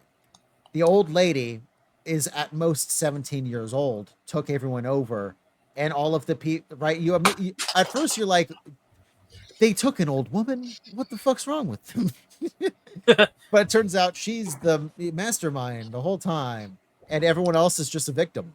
It was her all along. She wanted a family, she keeps saying. And it's basically because she was made in a science lab, so she didn't have one. So she didn't have a family. She goes crazy, and that's her whole purpose. She took the Baker family over to make them her family. This also means that Lucas is really just a dick. Like he was already a dick. Yeah. Yes. Lucas, of all of them, he's still a victim, but is the worst of all of them. Yeah. Before that, you really get the idea that Mom, Dad, Mia, they were a normal Midwestern family. And they had a kind of a dick of a kid. The son was an ass.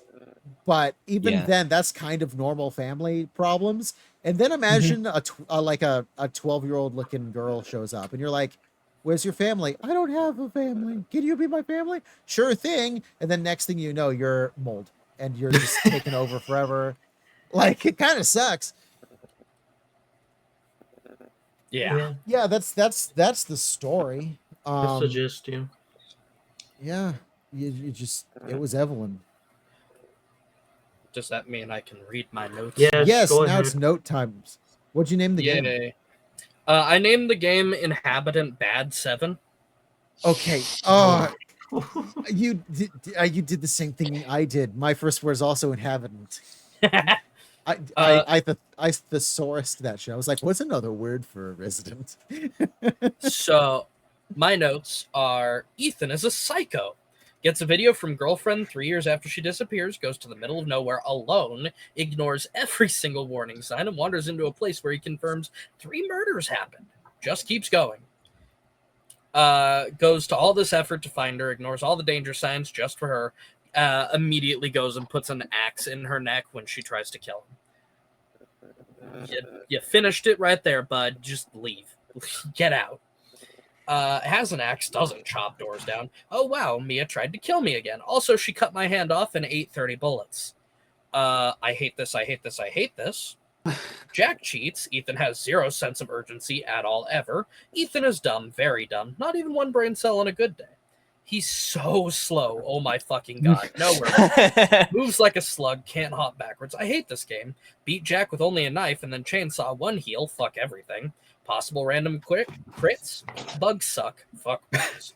There are random crits. Fuck this game. Difficulty slides depending on how you do. Fuck bugs. Marguerite's a pain. Not because she's hard. She just eats all the ammo you have. All of it. 30 shotgun shells, 40 pistol rounds, and almost 400 units of flamethrower fuel. It's not even remotely fair. Also, after her, just no more chem fluids, so get fucked. Did so good in the bug boss fight. All mold enemies can crit me from green to red in one hit.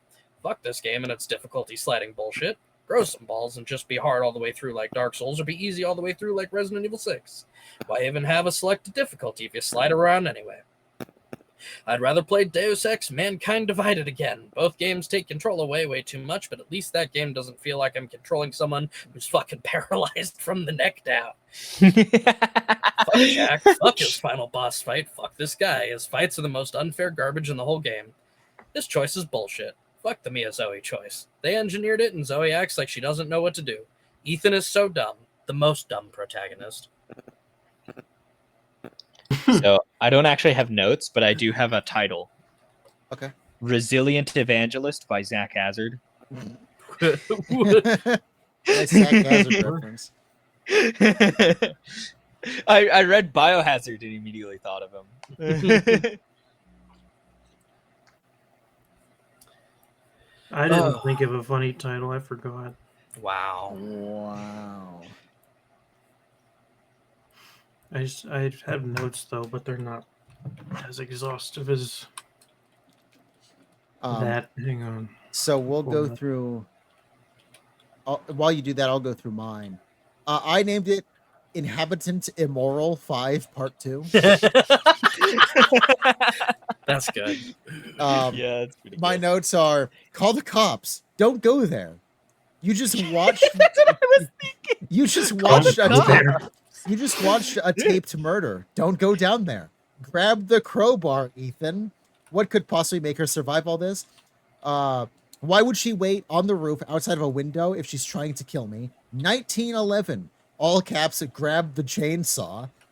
Welcome to the family, son. Did they just staple my hand back on? Lucas is an axe. Oh man, not again. Me thinks the old lady is dead. Oh no, she's blinking. What was he cutting in my mouth? That was another thing that confused me. He's like, he has a knife. He's like cutting, like, is he cutting teeth out or something? I couldn't tell if he was like jabbing it in your He's just cheek or your slicing your eye gum. or your gums. Want to see or how I got these what. stars? I assumed he was like doing the Yeah. Joker thing on your mouth or something. Yeah, I don't know. They gave me a smartwatch. She's watching me. That's when I realized that walking around the dinner table, grandma's head's following me. Yep. I will say one Um, thing though, with the knife on the mouth thing, you can hear the sounds of what sounds like teeth on knife. So I think he really is just scraping the fuck out of your gums. Yeah. How can tape not be removed by hand? Does he not care about his own house? That's Jack busting through walls. Yeah, when he just fucking blasts his way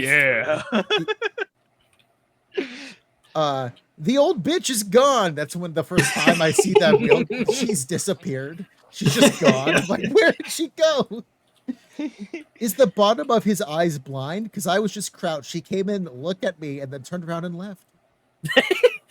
Oh, dude, that's not even the funniest way that he's just looked at me and not noticed me.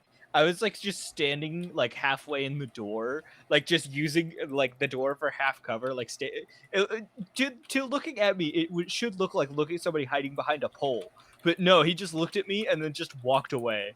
I was like, okay.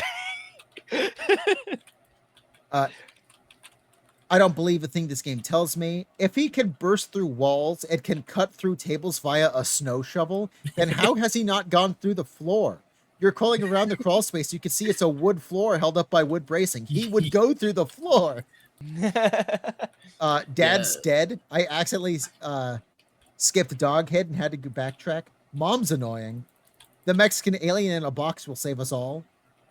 Mom was easier than Dad. Fire and some shotgun shells took care of her. Armed child is a weird area. Or child arm is a weird area. Grandma Child is mother. in the basement. That's you see her in the boiler room, just in between all the boilers in a wheelchair. It's Yep. like, what are you doing? There's no way these key cards work. The homemade key cards that Yeah. are they would not work. No. Escape room is dumb. Zoe is Yeah. hotter. I choose my wife. The game's not over yet. Boo. What kind of bloody name is so boring? Boo. And when I saw the you remember the Modern Warfare musicals that I watched when I was younger? I was referencing that. The moment I was on the ship, I was going, what kind of bloody name is so boring? A ship sliding down a rope. Nuclear cargo is aboard until we sink the ship to the seafloor. I'm bored. I'm still bored. This game is on borrowed time. I'm anti the game now.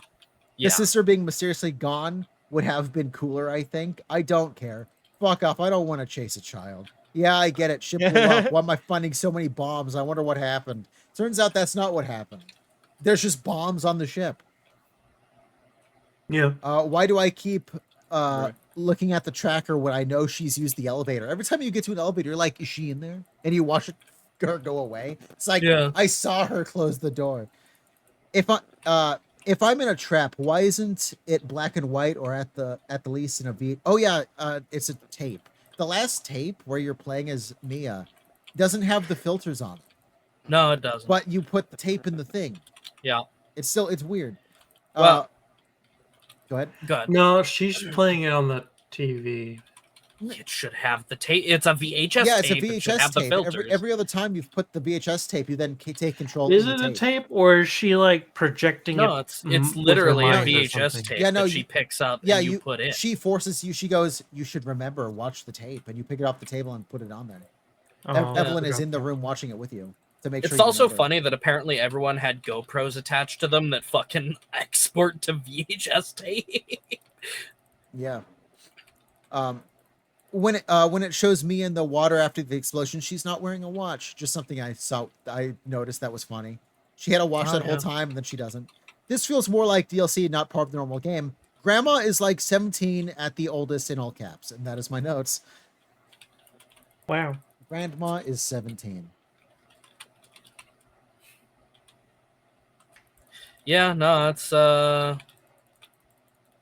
I'm glad you were more on my side by the end. Yeah, no, it really was. Like, I was mostly on board. There was some bullshit fights and stuff. Like I said, despite me playing on easy, the game was like, no, you fucking don't. So as much as I did that to try to play an easier game, because I didn't want to give the game another shot, the game was like, you will play by my rules. So I still have the very much a normal experience despite that. Like I said, immediately, once I started fighting the first couple mold men, was when it started getting harder, because the game was like, wait, you can headshot with no reticle? Fuck, you do. Less ammo for you, sir. So rankings, where I gotta read my notes. Yeah, Fancy. oh wait, lad, I forgot. Yeah, Wow. that's my bad. I didn't give him a misandrist. funny name because I forgot. Give him a funny name now. Think of one right now.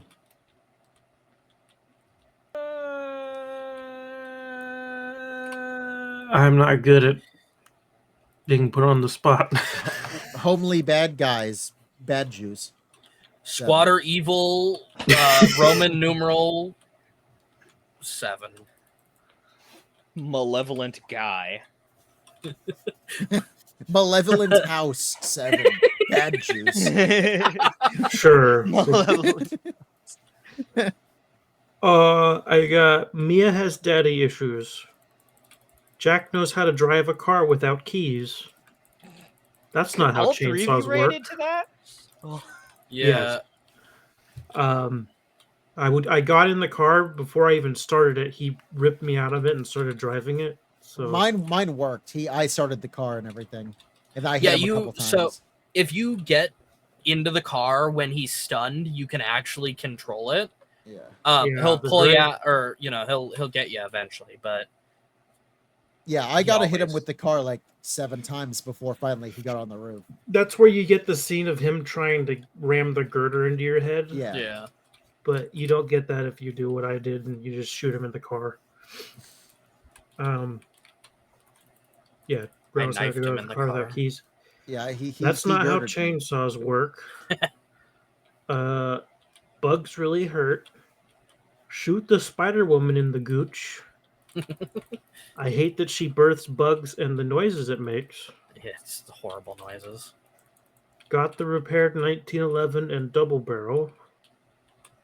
Lucas really wants to be Jigsaw. Beat him by sequence breaking his game. Gave last serum to Mia, my wife. My wife. My wife. Baker family was alright before Evelyn infected them. Chris Redfield rescue at the end. And rescued by Umbrella Helicopter question mark. Yes. Neo Umbrella. Neo Umbrella. Whatever. Still it said Umbrella Corporation. Yeah, they rebranded a little bit. They're like, oh, we're Umbrella, but we're good guys now. There you go. Here's my notes. Yeah, that's Resident Evil 7. Let's get to rankings. Fancy, it's your game. You go first. Can I see what I put in B? Do you have what I put in B? I sure done diddly do. If this is anywhere near B for you, I am so disappointed. That's an F. That's a C. Undertale. Forgive Me, Father. I put Undertale on a B? You did. Dead Cells, Lost Planet, Dark Souls. Oh wait, no, I'm reading the wrong ones now. Sorry. Yeah, I was gonna say that doesn't sound right. Were you reading mine? Or no? No, I was reading Wulfryk accidentally. Oops. Fancy BB. Yeah, Undertale is true. That one is true. You don't have a lot of B's. Undertale, Metro, Need for Speed. That's it. Okay, I'll give it a Mostly C. A's or F's. I'll be honest. You either like a game or you hate it. I'll give it a C. A C. So you're putting it with like a BioShock or something that we put. Yes. Cool. All right. A C. Let's go in the order of the news. Wulfryk, what do you rate this game? I think I know. Cool. The lowest you allow me to rate it is an F, but if I could, I would put it in its own tier below F. Yeah. That I'll just say this now. We are thinking of redoing the ranking system, so that might happen. That'll probably happen next episode. We'll come up with something instead of the tiers. I will say, just because Fancy gave it a C, this game, it was a better rating already than Vanguard. Huh. We all hated Vanguard so much, all four of us gave it Fs. Mm-hmm. Elaine, Oh yeah, because I remember I was like, I didn't even play it, but it's an F. Yeah, because I played it a lot. All three of us played a lot, so you watched it. You could see that game being terrible. You could just watch it. I could literally witness it happening. And It's like everything's on fire. Nothing's fun. No characters are interesting. True. Matchmaking was broken. So broken. Elaine, what do you rank Resi 7? I didn't get to play very much of it, so I couldn't rank it anywhere above or below a C. That seems fair. You did. I did enjoy a lot of what I played, and I do, and I will say I do recognize the complaints that were levied as very reasonable, because even in the early game, you will feel the fact that Ethan is pretty clunky, and the fact that like most of the characters in the story have to be a little bit stupid. Yeah. I am also giving the game a C. I think for the most part, it's a fine game. It's fine. There's a lot of stupidity. There's a lot of cool moments. The mechanics for the most part work. There's been worse games with worse inventory systems. There's been games with better inventory systems. I actually didn't mind the inventory. I kind of like the inventory system, to be fair. You're a weirdo. Inventory management is like 90% of the games that I play. Resident Evil 4. Play Signalis. Play Resident Evil 4 is like the standard for inventory Yeah, simulator. everyone loves Resi Forest to the point where every single next game that doesn't have that one, they're like, but you perfected it. Why are you making it worse every time? Yeah. You perfected it. You're like, I refuse to do that again. You're like, why? Yeah, so most of us gave it a C. Wulfryk had a bad time. It seems like the game specifically said, fuck you to them. Yeah, my Marguerite fight was bugged to hell, pun intended. Because like literally she would just like teleport, or when she'd drop out of the little ceiling holes to like grab you, like the little pounce she does from the ceiling. Yeah. Mm-hmm. She would land and then in one frame teleport like 30 feet over to me. Yeah, that's not normal. She's supposed to That's not slowly supposed get to up happen. and like she'll run towards you. When she's on all fours, she's like faster. Nah, I mean a little bit, but no, she just kept like she kept wigging out Yeah, something. and then something was disappearing happening. for minutes at a time. Yeah, that's only supposed to happen twice. She's probably laying them eggs. Yeah, she's only really supposed to disappear Good fully old like lady twice eggs. when she like reaches through you through the floor and the window. After that, she's supposed to mostly stay near you. Yeah, no, she actually can do a repeat of the like grabbing you from the ceiling animation, by the way. Oh yeah. Yeah, it's dumb. Yeah, I didn't know that. I just caught her on fire at minutes at a time. I recognized right away, oh, bug area, and you gave me a gun specifically for this. I will craft nothing but fire now. So by the time I was in the boss fight, I was like, I have 400 fire. You will die. You will die. Yeah. So yeah, Fancy had the recommended experience. I was forced to have the recommended experience, and Wulfryk was suffering. Very good. I love to see it. Yeah, I really didn't have any problems. Yeah, I don't know what joy feels like I just anymore. love that I tried to play easy, and the game was like, "Fuck you." In the images on the Discord, I got my stat screen I got at the end. Oh yeah, we were gonna talk about that. I posted my stat screen from not the end. I didn't grab mine. I'm sorry. Well, you had because you Not didn't beat the the end. game. Oh, you still gave you stats though? There's a stats in the pause menu. Oh, I didn't know. I didn't know about that. Yeah. I will post mine right now. Whoop, there. Now you can see mine as well. You had double the restarts I had. Oh wow, you only died 8 times. I did. Oh, my boyfriend's calling me. Yeah, I only died 8 times. Those were mostly in the boss fights. Like I said, because I mostly play shooters, I know where the middle of my screen is. So that's, like I said, the game definitely ramped up, even though I was on easy because it caught me. But still, I know where the middle of my screen is. Most enemies died in like 4 bullets. 2 mystery everywheres. I knew, yeah, I knew, I know how to shoot enemies in the fucking face. 18 healing. It was the items. boss fights that killed me. One time, Lucas's traps killed me because I accidentally blew one up, and it pushed me into another one, which blew up, which pushed me into another one, which blew up, and I died. Yeah. Okay, that's funny. Yeah. I was like, oops, I accidentally triggered one. Oh god, I'm still blowing up. And I'm dead. The room's still deserved. exploding. Healing than you. But yeah, Deserved. I beat the game in around 8 hours. I only died 8 times. I didn't get that many collectibles. I opened a lot of boxes. I see that. Healing items used quite a bit. Not as many though, and that's It's because not quite a bit if you look that I had 47. well, see, that's the thing. I went with a different once I got decently into the game, I decided to only craft certain things.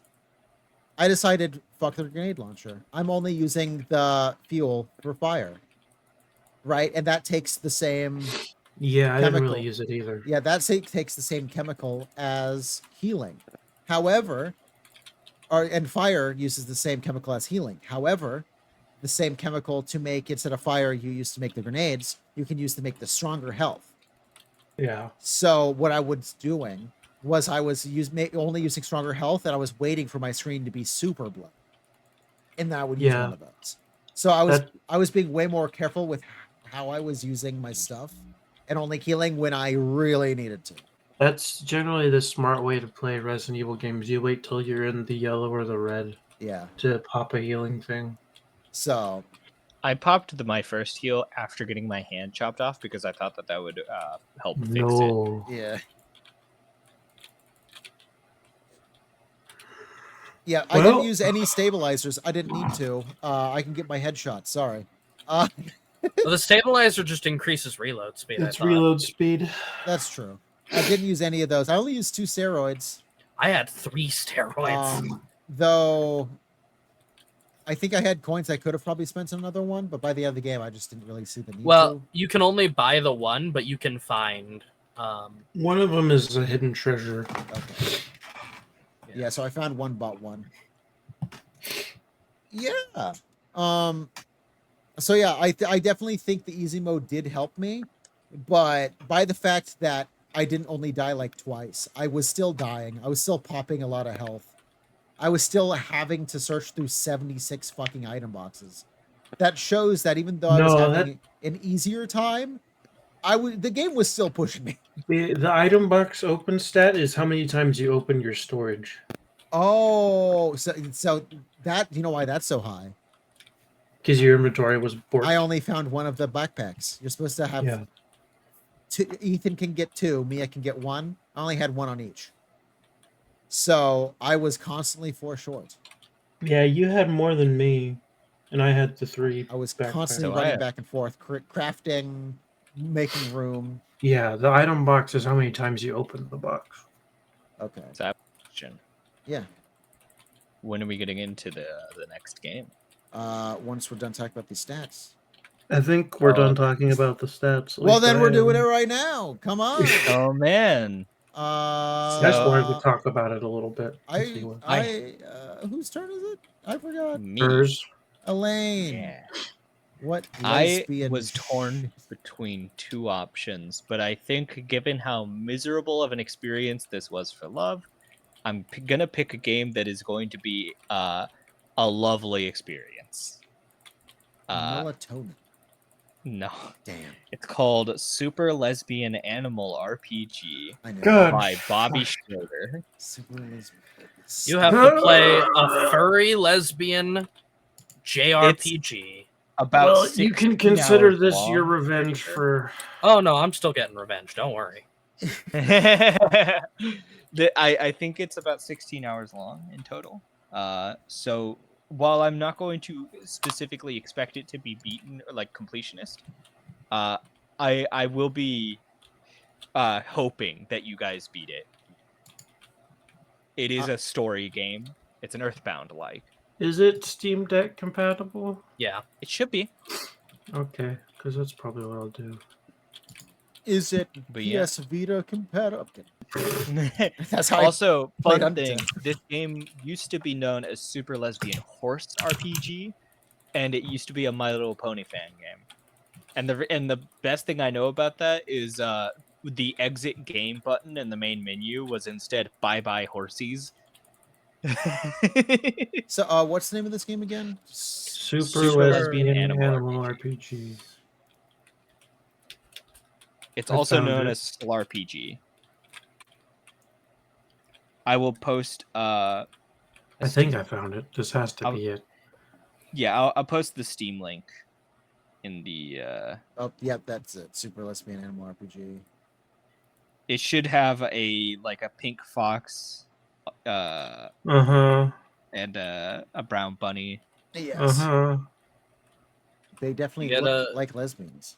You gotta play as a trans lesbian. Add to cart. Yes. I know It some is. of them. And they're a furry. It is a very fun game. It is probably one of my favorite games of all time.